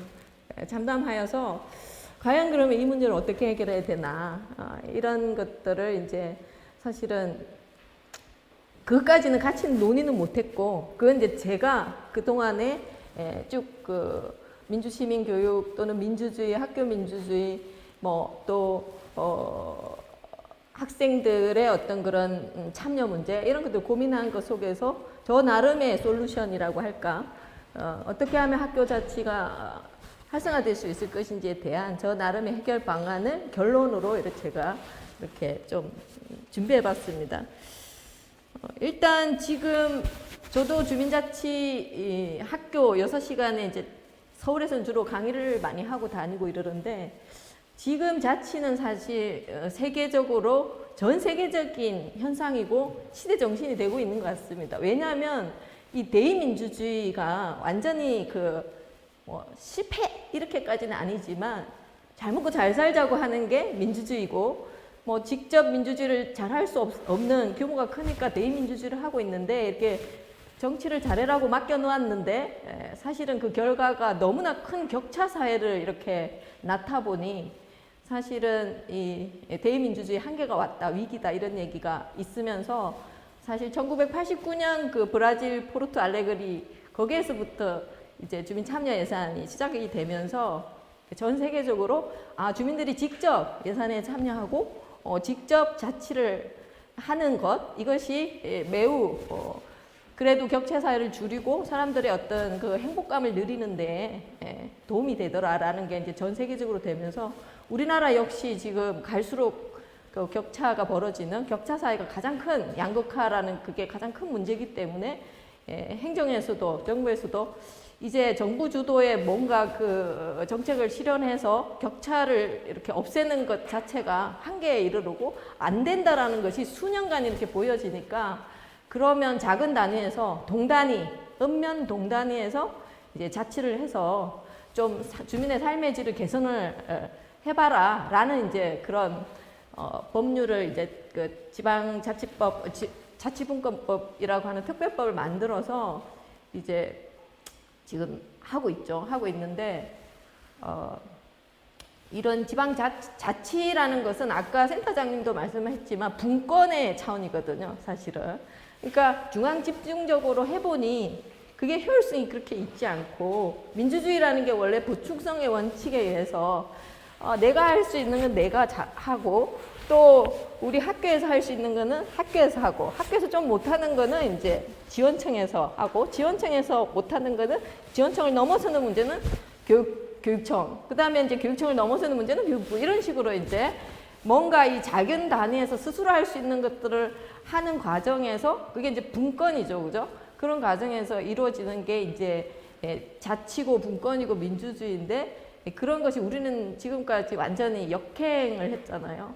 그래서 저는 좀 제 나름으로 정리를 해본 거는, 그 코로나 상황에서 우리 교육의 문제점이 아주 극명하게 많이 이렇게 노출이 되고, 이제 어떤 면에서 민낯이 다 이렇게 드러난 건데, 크게 저는 두 가지만 말해라라고 하면, 앞서서 교장 선생님, 교감 선생님 말씀하셨듯이 국가 주도의 교육과정 운영이라는 이 문제가 얼마나 지금의 이 빠르게 변하는 이 시대에 비효율적이고 사실 말도 안 되는 부적합한 교육 체계인가 하는 것이 이 코로나 상황에서 가장 큰 문제점으로 드러났고요. 우리가 알고 있었던 문제지만 사실 그게 현실적으로 이제 큰 문제로 이렇게 국민에게 혼란을 주고 학교 현장이나 모든 사람을 힘들게 하는 그런 문제가 되었고, 또 하나는 이제 학교가 과연 지금 현재 학교는 과연 왜 있어야 되나? 학교는 뭐 하는 곳인가? 이런 이제 학교에 대한 질문을 하게 된 거예요. 왜냐면 학교를 안 가니까. 왜 학교를 우리는 지금까지 왜 학교를 갔지? 학교는 왜 가야 되지? 이제 이런 문제가 그런 게 이제 학부모나 학생들이 이제 하게 된 거죠. 학교 안 가고 이제 어쨌든 온라인으로서 교육을 받으면서, 근데 학생들은 학교를 또 가고 싶어 해요. 또 학부모들 학교를 보내고 싶어 해요. 그러면은 그런 어떤 이 학교의 존재의 이유랄까? 학교가 어떤 기능을 하고 역할을 해야 되나 하는 그 학교의 목적, 학교 교육의 목적, 이런 것이 이제 굉장히 크게 이렇게 질문으로 와 닿았던. 그래서 그게 코로나가 그런 질문을 확 이렇게 우리한테 안겨주었다, 학부모한테. 저는 그렇게 봤고요. 그랬을 때 사실 그동안 그럼 학생들은 왜 학교를 갔나 이런 생각을 해보면 학생들은 두 종류죠, 그죠?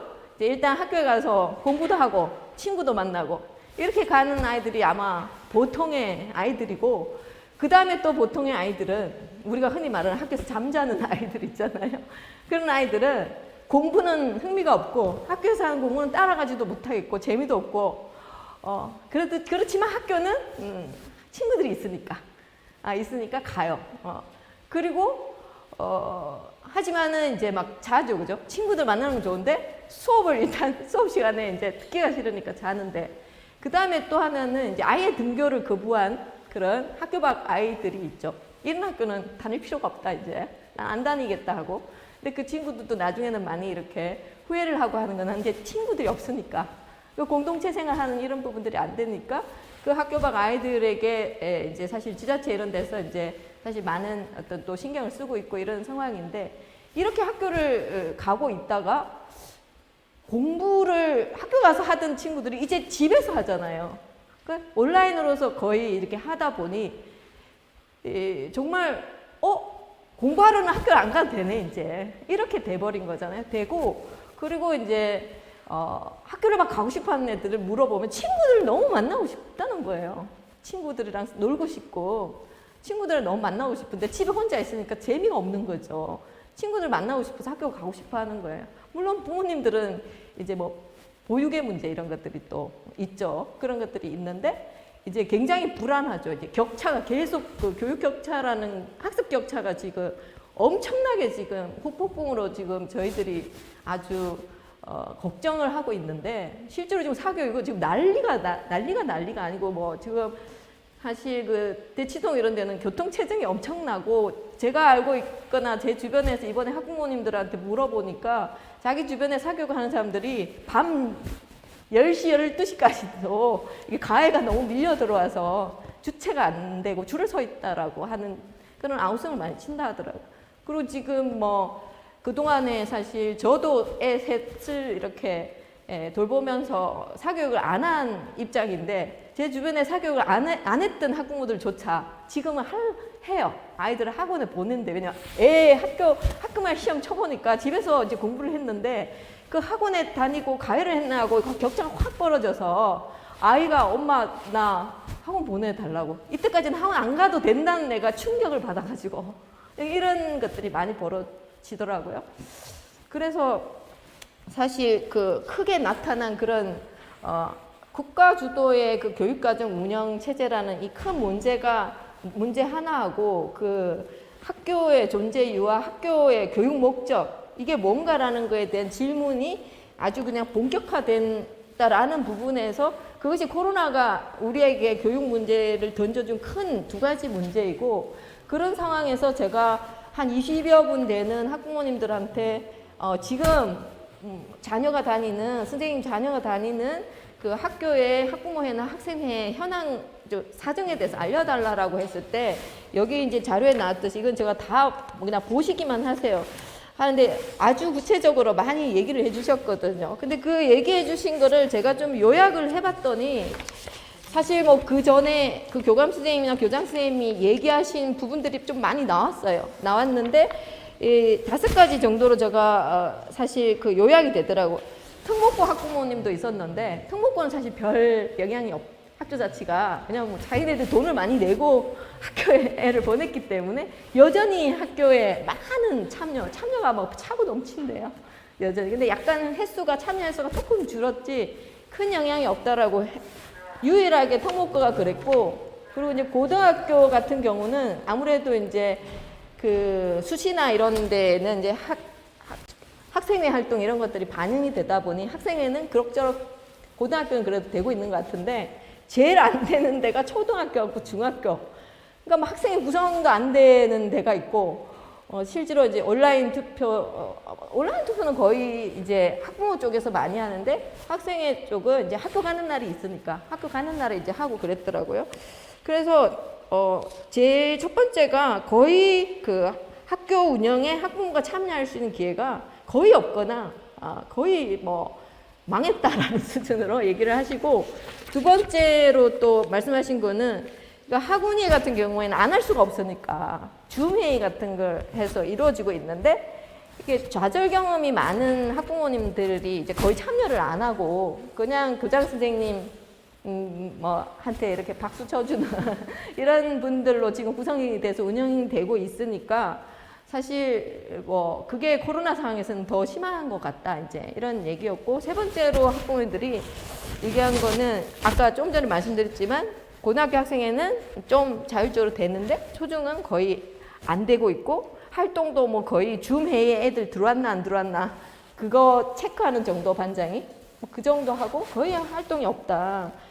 그리고 네 번째는 학교 자체를 위해서는 학부모들의 참여가 필요하고 학교에서 민주시민 교육이 절대적으로 필요하다. 그러니까 학생들한테도 필요하지만 학부모에 대해서도 필요하다라고 말씀해 주셨고, 다섯 번째에서는 사실은 이게 좀 약간 이제 그 현실을 반영한 얘기인데, 아까 절차적 민주주의 있잖아요. 절차적 민주주의는 누구나 누릴 수 있는 상황에서 사실은 자기 아이만을 생각하고 입시만을 생각하는 학부모들이 이 절차적 민주주의의 그 다수결에 의해서 그 학운이나 학부모회를 장악하고 있는 이 부분에 대해서 사실 좋은 생각을 가지고 있는 학부모들, 민주주의자 학부모들이 끼어들어갈 수가 없고, 만약에 이제 용케도 들어가면 왕따가 되는, 상처를 받는 이런 상황에서 과연 이 학운이나 학부모회, 이 현실에서 학운의 학부모회가 과연 필요하나, 이제 이걸 강제하는 게 지금 오히려 더 교육의 개혁을 가로막고 있다. 다수결로 학교에서 뭘 해보려고 하면 이제 이들이 다수결로, 그냥 예전에는 학운이가 없을 때나 학부모회가 없을 때는 이제 그 사실은 그 사교육 이런 데서 이제 막 설칠 사람들이 학교에 와서 이제 설치고 있다는 거죠. 그래서 절차적 민주주의가 갖는 그 다수결의 문제가 사실은 큰 문제다. 오히려 우리 같은 사람은 이제 못 들어가겠다. 어떻게 들어갈 건가, 이제 이런 문제가 있었고, 여섯 번째로 해서 그렇지만 여기에 반론은 그렇지만 그렇다고 해서 지금 학교 자치 구조를 없앨 거냐, 이 절차적 문제가 있다고 해가지고 결국에는 민주주의자인 학부모, 민주시민 학부모가 거기에 참여를 하고 민주시민 교사가 많아지고 학교에 민주주의자가 많아져야지만 이 문제가 해결될 건데, 결국 뭐 한 사람이 또 많은 것을 바꿔낼 수 있는 그런 뭐 사례도 있고, 또 그것도 가능하니 열심히 해보자, 이제 이런 얘기들이 있었어요. 그래서 사실은 뭐 한마디로 얘기하면 지금 코로나 상황에서 학교 자치를 느끼는 학부모들의 그 체감 온도는 매우 미미하고, 사실은 전보다 더, 코로나 전보다 사정이 너무 안 좋다. 이렇게 진단을 하시는 것 같아요. 결론적으로 제가 이제 앞에 많은 말씀을 하셨기 때문에 저는 약간 솔루션이라는 측면에서, 그럼 과연 이 학교 자치 활성화를 어떻게 할 건가 라고 했을 때, 그 이대영 교감님께서는 사실 교사들은 이렇게 이제 신뢰를 바탕으로 한 민주적인 학교 문화를 만들어야 학교 민주주의가 될 거다, 이렇게 얘기를 했는데, 그 신뢰는 또 어떻게 만들며 그죠? 일단 학교로 와야 되잖아요, 그죠? 저도 사실 큰아이 때 학부모회 한번 출마를 해봤는데 그냥 저는 아는 사람 없어 떨어졌거든요. 다수결에 의해서 떨어졌거든요. 떨어지고 제가 학부모 학년 대표나 학부모회 회장 감사 이런 걸 하게 된 거는 제 마지막 그 셋째 늦둥이의 그 학교에서, 고등학교에서 아무도 할 사람이 없어서 제가 감사가 되고, 아무도 할 사람이 없어서 학년 대표가 되고, 아무도 할 사람이 없어서 학부모 회장이 됐어요. 할 사람이 없어서 저한테 오더라고요. 아무튼 그라고 했을 때, 그런 사정을 봤을 때, 이 참여를 하는 문제, 그리고 그런 민주적인 학교 문화를 만드는 데 있어서 그 많은 민주주의자들이 이 참여를 해야 되는데, 그 민주주의자는 어떻게 우리가 확보하며 어떻게 만들어 갈 것인가. 이 문제가 해결되지 않으면 그냥 아까 말했듯이 제도나 절차를 만들어 놨다 해서 그 내용 가치를 우리가 이렇게 구현하는 이런 부분은 상당히 이제 좌절감을 주고 있는 상황이라는 거죠. 그래서 제가 그 솔루션을 제시하는 거는 그 실제로 제목에서 말씀드렸듯이 학교 자치는 학교 민주 시민 교육 내지는 민주주의자 관점에서 볼 때는 학교 자치가 정말 좋은 민주 시민 교육이에요. 하나의 민주 시민 교육이에요. 그냥 우리는 교육을 하면 교육은 뭐 좁은 의미에서 교육부터 넓은 의미의 교육이 있는데 우리가 뭐 체험학습 이런 얘기 하지만 사실 직접 내가 해보고 그죠? 훈련되어지고 우리가 흔히 말하는 민주시민은 저절로 되냐라고 했을 때 그 저절로 되면 왜 우리가 교육의 목적을 민주시민 양성이라고 기본법 2조에 저절로 되면 그 교육의 목적으로 할 필요가 없잖아요. 교육으로 가능하니까 우리가 학교 교육을 통해서 민주시민을 양성해서 우리나라가 민주공화국이니까 이 공화국 체제를 좀 더 튼튼하고 그리고 잘 발전시키기 위해서 끊임없이 학교에서 민주시민을 육성해서 그 자질을 갖춘 그런 민주시민을 배출함으로써 민주주의가 유지되게끔 하는 게 그래서 세금 투입하는 거 아닙니까? 그래서 분명히 그 아까 이제 교장 선생님께서도 법적으로 학교 자치도 법적으로 또는 우리 교육의 목적이 교육기본법에 또 이렇게 나와 있고 함에도 불구하고 저는 왜 지금의 학교 자치가 이 모양 이 꼴인가라고 했을 때 두 가지로 저는 생각을 해요. 왜냐하면 하나는 학교가 한마디로 말해서 자기의 정체성, 학교가 뭐 하는 곳인지에 대해서 잃어버리고 그냥 그 입시 위주의 성적 위주의 그런 것으로 교육기본법 2조를 안 지킨 거죠. 그냥 간단하죠. 교육의 목적이 민주시민 자질을 함양해서 민주주의자를 양성 배출해야 되는데 그거에 초점을 안 맞추고 그거에 초점을 맞춘 학교가 저는 못 봤어요. 못 봤는데 그거에 초점을 맞추고 사실은 만약에 그 교육의 그런 공공성 세금이 투입되고 민주공화국의 어떤 공공기관으로서 공공교육기관으로서의 자기 위치를 분명하게 했더라면 이런 일이 안 벌어졌을 거다. 그래서 순전히 학교가 자기의 그 교육의 목적을 완전히 잃어버리고 그거에 대해서 무책임하게 지금 왔기 때문이다라고 저는 생각하고요. 그리고 이제 또 하나는 결국에는 입시 위주, 첫 번째 거랑 연결되지만 성적, 단순한 지식, 그러니까 기초 지식, 우리가 최소한 민주주의자로서 살아가기 위해서 필요한 여러 가지 이제 그 자질에 필요한 기초 지식들을 전달을 하고 그리고 이제 그거를 바탕으로 해서 이제 민주시민의 자질을 함양해야 함에도 불구하고 그 기초 지식 그걸 가지고 뭐 객관식 시험을 치고 성적으로 줄을 세우고 좋은 학교 보내고자 하는 학부모의 열망에 부응하고자 그렇게 입시 위주의 성적 위주의 줄 세우기 그런 것들을 그냥 학교가 아무렇지도 않게 자기의 그 교육 목적이나 자기의 그 위치에 대해서 방기를 하고 외면을 하고 그렇게 왔기 때문에 지금 학교 자치는 지금 거의 지금 약화가 많이 되고 코로나 상황에서는 엄청나게 지금 사실 약화가 됐다. 그 이전보다. 그렇기 때문에 제가 말하는 그 학교 자치 활성화를 위한 솔루션은 결국 민주시민 교육 교과목을 만들어서 필수 교과목으로 해서 학교가 우리 대한민국이 민주공화국이기 때문에 이 민주공화국을 바치는 튼튼한 그런 민주시민을 양성해내는 그런 기능을 가진 학교라는 거를 만천하에 사실 사실 다시 한번 자각하고 그걸 다시 뭐라 그럴까 공교육 제자리 찾기라고 할까 공교육이 본래의 그 공교육을 세운 이유 그 이유 학교의 존재 이유에 대해서 좀 집중을 하고 해야 되는데 그냥 민주시민 교육을 그냥 선택 과목이거나 뭐 전교과를 통해서 지금 교육부 학교 민주시민교육 종합계획 18년도에 나온 거 보면 전교과에서 이렇게 민주시민교육을 하기 이러면은 사실 그렇게 하면은 민주시민교육을 하기가 그 책임성이라는 부분이나 민주시민교육이 갖고 있는 다른 교육과의 그 차별성, 전문성, 민주주의를 가르치고 훈련하는 건데 그거를 뭐 전교과에서 한다는 것 자체는 사실 지금까지 그렇게 18년도, 19년도 아니면 그 이전에 이렇게 했지만 현재 한 걸음도 못 나간 거 아닙니까? 그러면 사실 이거는 어떤 면에서 민주시민 교육 그러니까 민주 시민을 양성하는 게 주 목적이고 교육의 목적인데 이걸 선택으로 한다는 거는 이렇게 모순이잖아요. 선택이 아니라 이거 자체가 그냥 추구해야 될 가치고 기능이고 역할인데 그러면 이건 필수로 해야 되는 거죠. 필수로. 왜냐면 이게 학교의 목적이고 존재 가치니까. 아까 제가 애들이 학교를 왜 가는가라고 했을 때 공부하러도 가고 친구 만나러도 갔는데 공부는 요새 집에서 하니까.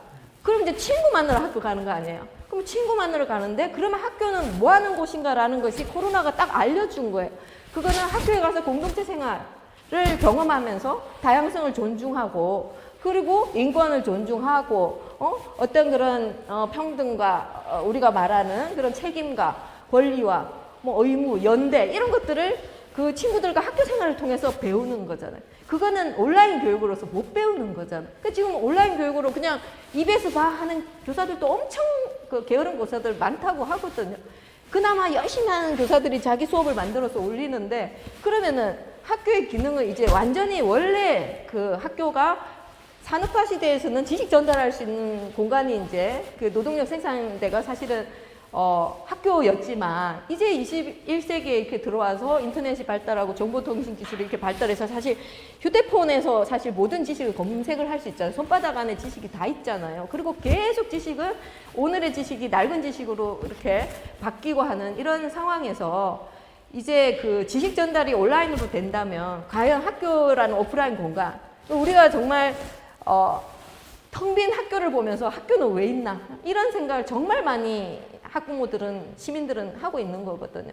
그래서 이거는 뭐 코로나에 대해서 박수를 칠 수는 없지만 많은 사람들이 돌아가시고 고통받고 있고 하기 때문에 하지만 코로나 재난 상황이라는 게 앞으로 많이 반복이 되고 특히 기후 위기 이런 것 때문에 재난이라는 것이 재난 상황이 무수히 앞으로 이렇게 줄을 잇게 될 이런 상황에서는 학교가 정말 그 민주 시민을 양성을 하는 교육의 목적에 충실한 그런 모습으로 이렇게 나갈 수 있는 이제 기회를 맞이했다라고 생각을 하고 그게 저는 그 지금 학교 자치를 활성화시킬 수 있는 것인데 그러려면은 민주시민 교과목을 만들어서 필수로 하지 않으면 사실 해결이 불가능하다. 지금 필수로 하지 않은 상태에서 민주시민 교육 막 해보지만 여전히 참여하지 않고 여전히 풀리지 않는 그 문제들이 지금 몇 년간 계속되고 있기 때문에 이 문제를 풀기 위해서 그냥 필수 교과로 했을 때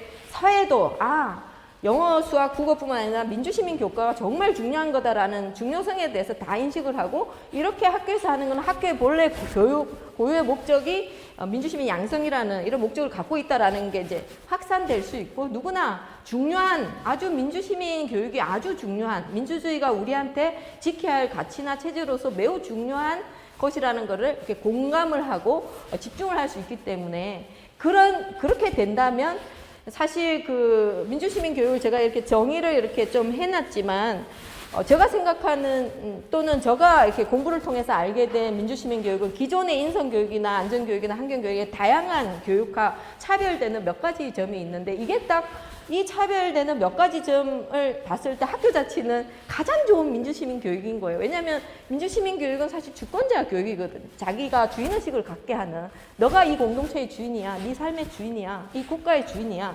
라는 걸 가르치는 거고 알려주는 거고 자각하게 하는 거고 두 번째로는 민주시민 교육은 주입식이 아니에요. 주입식이 아니라 참여와 토론식으로 참여형으로 해야 된다고 모든 민주시민 교육 조례에 주입식을 지향해라고 이렇게 해놨어요. 그래서 토론과 현안에 대해서 토론하고 학습하면서 계속 그 민주주의 훈련을 하는 거죠. 문화를 만들어가는 거고 세 번째로 민주시민 교육은 또 말하자면은 현안 교육이기도 해요. 그러니까 당장의 학교 현안 또는 지역사회 현안, 사회 전체, 국가 현안 이런 거에 대해서 끊임없이 학습하고 토론해서 그 올바른 판단을 하는 그런 현안에 대한 교육이기 때문에 사실 학교 현안도 같이 하지만 지역 현안 같은 경우에도 지역 사람들이랑 같이 또 토론도 할 수 있고 하는 그런 현안 교육으로서의 특징이 있고 그리고 마지막으로는 조금 전에도 제가 언급을 했지만 이거는 민주주의에 대한 교육이에요. 민주시민 교육은. 그래서 지금 이제 사회과 선생님들이 이제 사회과에서 이제 민주주의 가르치고 있으니까 사회과 영역이니까 민주시민 교육으로 이제 교과목 이름을 사회 하지 말고 민주시민 이런 식으로 이제 교과목 만들어서 하자라고 얼마 전에 이제 전국 사회교사 모임에서는 그런 걸 좀 이렇게 채택을 했다는 소식을 들었는데요. 아무튼 그 민주주의에 대한 교육이기 때문에 그냥 아무나 가르칠 수 있는 게 아니라 저도 민주주의에 대한 걸 예전에는 그냥 알고 있다라고 생각했는데 새롭게 민주주의를 몇 년 전에 공부를 해보니까 너무 제가 민주주의에 대한 공부를 한 적이 없더라고요. 그래서 민주주의에 대한 공부이고 학습이기 때문에 이건 전문성이 필요한 거고 그렇기 때문에 모든 교과의 선생님들이 당연히 뭐 교육의 우리의 그 이념 목표가 교육교보나 민주시민의 자질을 함양하는 거라서 뭐 협력하고 소통하고 서로 존중하고 연대하고 자발성을 키우고 이런 거는 모든 교과목에서 하지만 좀 더 그걸 책임지는 교과, 필수 교과로서 민주시민 과목이 이렇게 2022년도 교과 개편할 때 좀 되면 사실 학교 자치가 그러한 교과목과 연계한 가장 효과적인 어떤 체험 그리고 산 교육장이 되는 게 학교 자치라고 저는 생각을 하거든요. 그래서 그 마지막으로 제가 여기 그 맨 마지막에 제가 이제 좀 막 이렇게 결론을 좀 많이 썼었는데 맨 마지막에 보면 사실 제가 그런 얘기를 썼잖아요. 공부를 잘해도 좋은 대학을 가도 지금 취직이 안 돼요. 그래서 부모들의 제일 걱정은 그리고 본인들의 제일 걱정은 어떻게 먹고 살 것인가 라는 문제거든요. 얼마 전에 몇 년 전에 작년이죠, 그죠? 대학원 우리나라에서 학교에서 가장 공부 잘하고 부모님 말씀 제일 잘 들어서 서울대 연고대 가서 거기서도 공부를 매우 잘해서 대학원을 가서 석박사를 한 사람들이 그제서야 이제 거리로 뛰쳐나와서 우리 연봉 1,400만 원, 1,500만 원밖에 안 되는데 그 강사법 때문에 다 잘리고 지금 막 맥도날드 가서 일하고 하는 그 공부 잘하는 아이들이 커서 대학원 가서 지금 일자리를 못 찾고 강사 자리도 못 찾는 이런 이제 슬픈 현실을 보면서 공부를 잘해갖고 왜 공부를 이렇게 잘하는 아이들이 이렇게 먹고 살기가 힘드나 공부가 답이 아니다 이제 이런 최상의 아이들도 사실 의대 약대나 뭐 이런 데를 가지 않는 이상은 이제 이제 먹고 살기가 힘든 이런 상황에서 그제서야 이제 사회 문제, 제도 문제 이제 이렇게 목소리를 내는 걸 봤는데 그렇게 먹고 살기가 힘든 상황에서는 학교에서 민주시민으로서 민주주의자로서 잘 훈련되어서 나와서 이 자치와 분권, 민주주의를 활용해서 자기가 먹고 살 수 있어야 된다라고 저는 생각해요.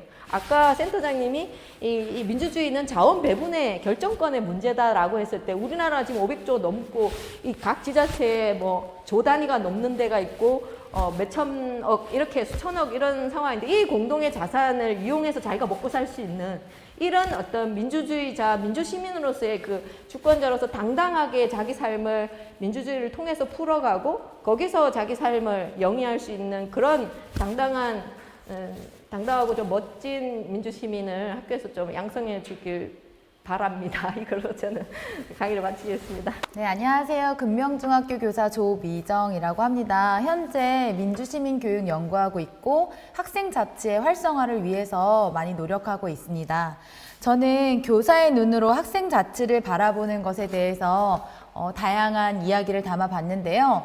어쩌면 많은 분들이 들으시기에 교사가 학교 자체에 대해 이렇게도 생각해? 또는 학교 현실이 정말 이런 거야? 라는 의문점이 생기실 수도 있습니다.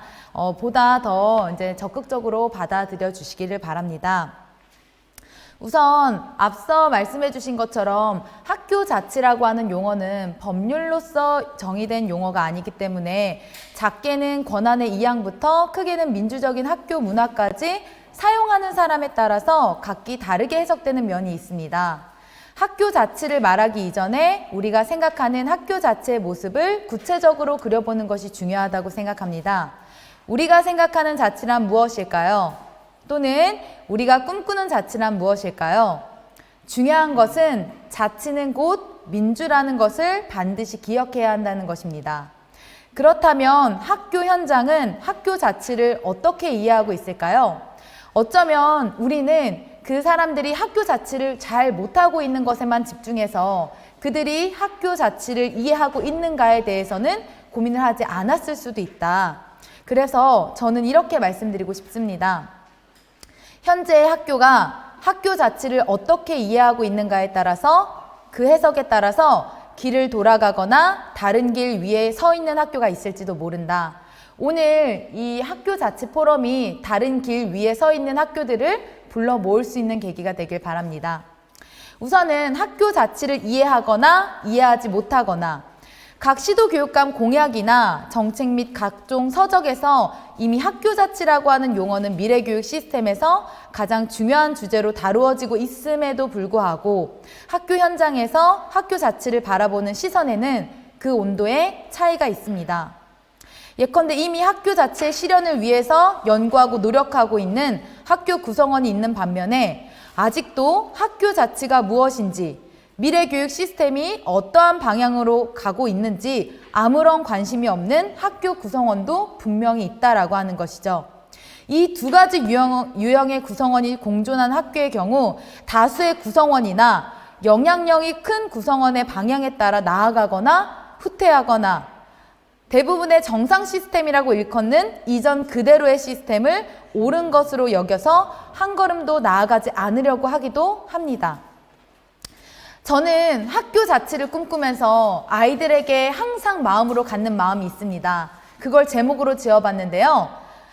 정말 이제 이 얘기를 하다 보면 저도 마음이 아픈데 미안해, 아무것도 결정할 수 없는 선생님이라서 학교 자치를 반갑게 맞이한 교사를 좌절시키는 가장 직접적인 요소는 최종 결정권자인 학교장의 교육 철학입니다.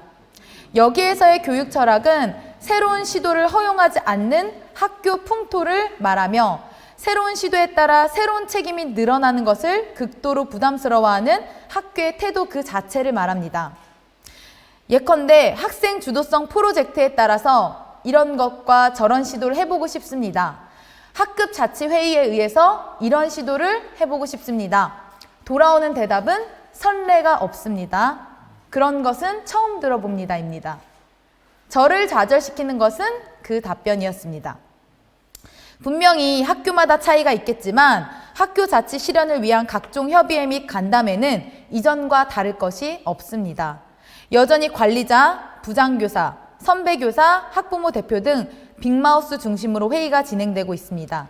그에 따라 안건이 정해지고 결정됩니다. 회의가 늘어났다고 해서 발언권이 늘어난 건 아닙니다. 또한 발언했다고 해서 결정할 수 있었던 것도 아닙니다. 교사는 여전히 스스로 결정할 수 있는 것이 많이 없습니다. 교직원 회의는 참석하는 걸까요? 관람하는 걸까요? 민주적인 의사결정 과정에 바탕을 둔 교직원 회의 문화, 참으로 가슴 설레는 말이죠. 한 학교의 교직원 회의 문화는 그 학교의 자치 문화 및 역량을 판단하는 핵심 기준이 됩니다. 그러나 아직도 대부분의 학교는 회의에 참석하지 않고 회의를 관람합니다. 토론과 안건이 있는 교직원 회의 관련 관리자 및 교무부장 연수와 매뉴얼이 있음에도 불구하고 여전히 회의는 짧고 굵게 이루어져야 하는 것으로 여겨집니다. 그렇다고 회의가 그다지 굵은 주제를 다루는 것도 아닙니다. 교무부장 또는 교감의 인사말로 시작해서 교육청에서 내려온 지시사항 전달, 법정 필수 연수, 그마저도 유인물로 인증사진을 찍기도 합니다. 학교장 지시사항으로 마무리가 됩니다. 지시사항 전달과 필수 연수로 인하여 이미 시간이 많이 지난 상황에서 회의다운 회의를 위한 의사표현은 퇴근을 막는 하나의 요인으로 여겨질 뿐입니다. 마무리 멘트는 기타 다른 의견이 있는 경우에는 교무부장에게 개별 메시지를 주시면 취합하여 무슨 위원회 안건으로 상정하도록 하겠습니다. 그럼 이만으로 끝이 나죠. 학교 자치, 과연 우리가 생각하고 있는 대로 흘러갈 수 있을까요? 저는 학교 자치 그 중심에 학생 자치가 있다고 생각합니다. 그 학생 자치는 어디까지 왔을까요? 학생 자치로 아이들과 울고 웃었던 제 경험담에 비추어 말씀드리면 교육의 목적이자 목표, 하루의 대부분의 시간을 학교에서 보낸 그 학생들, 이 학생들이 학교의 주인으로서 그만한 대우를 받고 있는가는 아직 물음표라고 하는 거죠. 아이들에게 물어봤습니다. 학생 자치 어떻게 생각하니? 타율이 자율로 포장되는 순간입니다.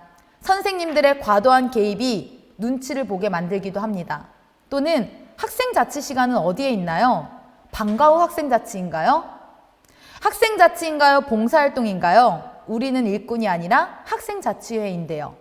우리는 주차 요원이 아닙니다. 학생자치는 학생들이 자율성을 가지고 주체적이고 주도적으로 활동을 펼쳐나감으로써 민주시민의 자질을 함양하는 교육활동입니다.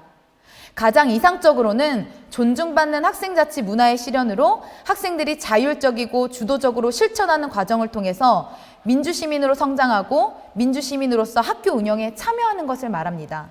그러나 몇몇 학교는 여전히 이전의 선도부의 틀을 크게 벗어나지 못하고 있습니다. 민주주의를 경험하지 못한 교사가 민주적인 학생자치 문화를 만들어 갈 수가 없기에 학생들은 여전히 자치회가 아닌 일꾼으로서 자치를 경험하고 있습니다. 교사나 학부모 중에는 여전히 학생을 보살핌의 존재, 지시를 받는 수동적인 존재로만 인식하는 경우가 덜어 있습니다. 그래서 학생의 생각이나 판단이 유의미하지 않다고 여기거나 학생자치회를 소꿉놀이 정도로 인식해서 아무런 권한을 주지 않거나 객관식의 선택지만을 주기도 합니다. 이런 상황에서 학생자치, 학교자치의 실현은 다양한 아이러니의 상황을 만들어가고 있습니다. 자치는 교사가, 책임은 누가 질까요? 학교 자치를 꿈꾸는 교사에게는 두 가지 마음이 공존합니다. 틀을 벗어나서 자율적이고 다양한 교육을 만들어 나갈 수 있다는 기대감, 그리고 공식과 지침이 주는 편리함과 안전함, 자치를 경험해보지 않았기에 책임이 뒤따른다는 두려움, 스스로 해나가야 한다는 부담감, 어쩌면 시키는 대로 하는 것이 책임을 피할 수 있다는 생각, 관료주의 문화에 익숙해진 교사는 끝내 그것이 효율적이라고 위안을 삼기도 합니다. 제가 가장 많이 들은 동료 교사의 말은 지침대로 하면 문제가 생겨도 잘못은 지침에 있는 거 아닐까요? 자치는 마음대로일까요? 학교 자치를 어떻게 이해하는가에 따라서 다음 행동이 결정됩니다. 때때로 이 자치를 마음대로 해석하는 경우에는 교육과정 자유라는 본인 편의에 따라서 교직원 회의는 성토대회가 되는 자율이 아닌 방종의 행동을 보이는 몇몇의 구성원이 있습니다. 자치는 제멋대로 해석하고 이용하는 것이 아님에도 불구하고 그런 행동이 일어나는 경우가 덜어 있다라고 하는 거죠. 그럼에도 불구하고 그 개인의 사견에 따라 그것 또한 자치로서 해석될 위험성이 있습니다. 의도된 학생자치, 초중등교육법 제17조 초중등교육법 시행령 제30조에 따라서 학생자치활동은 보장됩니다.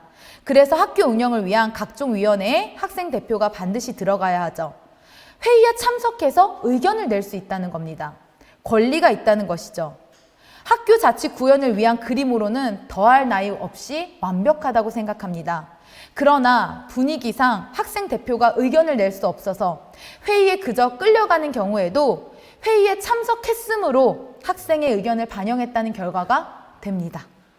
또한 교과 개설, 체험학습, 학교 행사 등을 추진하기 위해서는 학생 및 학부모 의견 수렴이 필수적인데 여기에서 말하는 의견 수렴이 주관식이 아닌 객관식으로 이루어지는 경우가 대부분이라서 의도대로 따라가는 정답 찾기의 회의가 되기도 합니다. 그렇다면 교사는 이 과정 동안에 열심히 노력하는 교사는 어떤 마음으로 학교 자치를 바라보고 있을까요? 이건 제 경험담입니다. 때때로 저는 나 홀로 어벤져스인가? 라는 생각을 하기도 합니다. 학교 자치를 시작했더니 업무가 늘어난 것 같아요. 제가 생각해낸 모든 것들, 이것도 저것도 다 제가 해야 되는 걸까요? 행정 업무에 관련된 것입니다.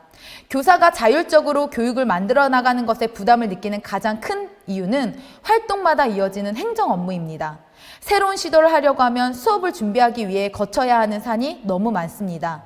예컨대 교사 개인의 담당 업무, 교과, 담임 등과 교육과정 재구성에 따른 계획서 제출, 예산 사용, 교육청 보고 등 일을 하려고 하면 일이 자꾸 늘어나고 있습니다. 지금 제가 꿈의 학교를 운영하고 있는데요. 만들어가는 꿈의 학교 운영에 따라서 제가 모든 행정 업무를 담당하고 있기에 때때로 마음이 너무 아프기도 합니다. 교육부에서 교육청으로, 교육청에서 학교장으로, 학교 자체의 바람에도 불구하고 여전히 법령상 현재 학교 운영의 전권은 학교장님에게 있습니다. 즉 학교장의 교육 철학에 의해서 학교 자치는 말 그대로 학교의 자치가 되기도 하고 학교장의 권력이 되기도 한다는 의미입니다. 학교에 각종 회가 있지만 각종 위원회가 있지만 최종 결정권이 학교장에게 있기 때문에 때에 따라서는 구색만 갖추는 기구로 전락하기도 합니다. 그래서 오히려 학교 자치를 위해 많은 권한이 학교로 이양될수록 학교장과 학교 구성원 사이의 갈등이 심화되는 경우도 생길 수 있다는 것을 염려해야 합니다. 그러면 마지막으로 이런 상황에도 불구하고 학교 현관에서 학교 자치를 맞이하기 위해서는 어떻게 해야 할까요?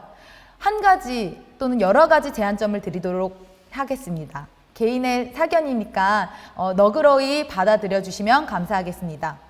교사의 시선으로 보는 학교 자치란 학교 구성원들이 자율적으로 학교 사무의 결정권을 가지는 것이라고 생각합니다. 그리고 이를 위해 학교 구성원들이 서로 수평적 관계 속에서 안건을 토의하고 학교가 걸어갈 방향을 정하는 거라고 생각합니다. 학교 자체의 성공적인 시작을 위해서는 그 무엇보다도 민주적인 학교 문화 조성이 중요합니다. 수평적 관계를 통해서 누구나 편하게 자신을 말할 수 있고 자신을 말함으로써 다른 사람을 받아들일 수 있어야 합니다. 존중을 바탕으로 민주적인 관계를 형성하는 것이죠. 그렇다면 학교 자치를 위해 우리가 관계를 형성해야 하는 사람은 누구일까요? 이제는 교육의 3주체가 아니라 학생, 교사, 학부모, 지역을 포함해서 4주체라는 말을 하죠. 자치는 넘나듦으로써 펼쳐지는 것이라고 생각합니다. 자치는 스스로 하는 것이지 절대 혼자 하는 것이 아닙니다. 고립되고 외로운 과정이 아니라 공동체의 협력 속에서 연대함으로 만들어 나가는 즐거움의 순간이죠. 학습 공동체로 모여 함께 연구하며 나눌 수 있는 환경이 마련되어야 한다고 생각합니다. 그리고 그 과정에서 소통이 활발하게 이루어져 그것이 자신의 정체성을 찾고 학교의 문화로 자리 잡힐 수 있어야 한다고 생각합니다. 학생 자치를 존중해야 합니다.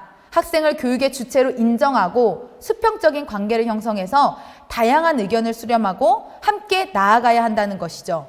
더는 교육이 교사만의 것이 아님을 인정하고 학생과 함께 만들어 나갈 때 학생들도 교육에 대해 수업에 대해 책임감을 느끼게 될 것을 기억하셔야 될 것입니다. 때때로 학부모는 교사의 전문성에 대한 것이나 학교 자치가 교육의 사주체가 아니라 교사 또는 학교만의 교육으로 이루어지는 건 아닐까라는 우려의 시선을 보내기도 합니다. 이러한 시선이 불편할 수도 있지만 우리는 겸허히 받아들여야 합니다. 자치를 펼쳐나가기 위해서 한 번은 지나가야 하는 길이라고 하는 것이죠. 교사에 대한 신뢰는 교육 전문성에서 나옵니다. 교사는 전문성 신장을 위해 더 많은 시간을 투자할 수 있어야 하고 학교는 적극적으로 지원해야 합니다. 교사는 전문성으로 신뢰를 말할 수 있어야 합니다. 때때로 악성 민원인이라고 하는 학부모님들을 가엾게 여기셔야 합니다. 왜냐하면 학교는 그동안 학부모를 도구로서 써왔기 때문입니다. 내가 도구로 사용되어 왔기 때문에 내가 도구로 쓰인 만큼 학교에 받아야 한다고 생각하는 것이죠. 관점을 다르게 하면 그들의 행동이 보이고 그들의 마음이 보입니다. 학부모를 학교의 주체로 진정으로 받아들여야 한다고 생각합니다. 마지막으로 지역사회와 열린 마음으로 소통해야 합니다. 학교 자치는 학교만의 특별함입니다. 학교를 둘러싼 환경에서만 가능한 교육이라고 하는 것이죠. 그것을 적극적으로 활용하여 자원을 지원받고 교육 공감대를 형성할 수 있어야 합니다. 마지막, 이제 학교와 교육청은 본래의 역할을 찾아야 합니다. 교사의 교육을 지원할 수 있어야 하고 행정 업무를 보내는 것이 아니라 교사를 지원하기 위한 다양한 자원을 보내야 합니다. 그리고 앞에 제시한 학교 자체의 아이러니한 상황을 어떻게 함께 극복해 나갈 것인지 함께 고민할 수 있어야 합니다. 학교 현관에서 학교 자치를 맞이하기 위해서 가장 중요한 것은 학교 자치란 무엇인가에 대한 의미의 공유, 철학 나눔, 비전 세우기라고 생각합니다. 우리는 학교 자치를 충분히 해낼 수 있습니다. 두려워 말고 우선 경험으로 나아가야 된다고 생각합니다. 학교 자치로 가는 길은 우리 교육자가 교육자로서 매우 의미 있는 길임을 반드시 기억해야 한다고 생각합니다. 감사합니다. 조미정 선생님 수고 많이 하셨고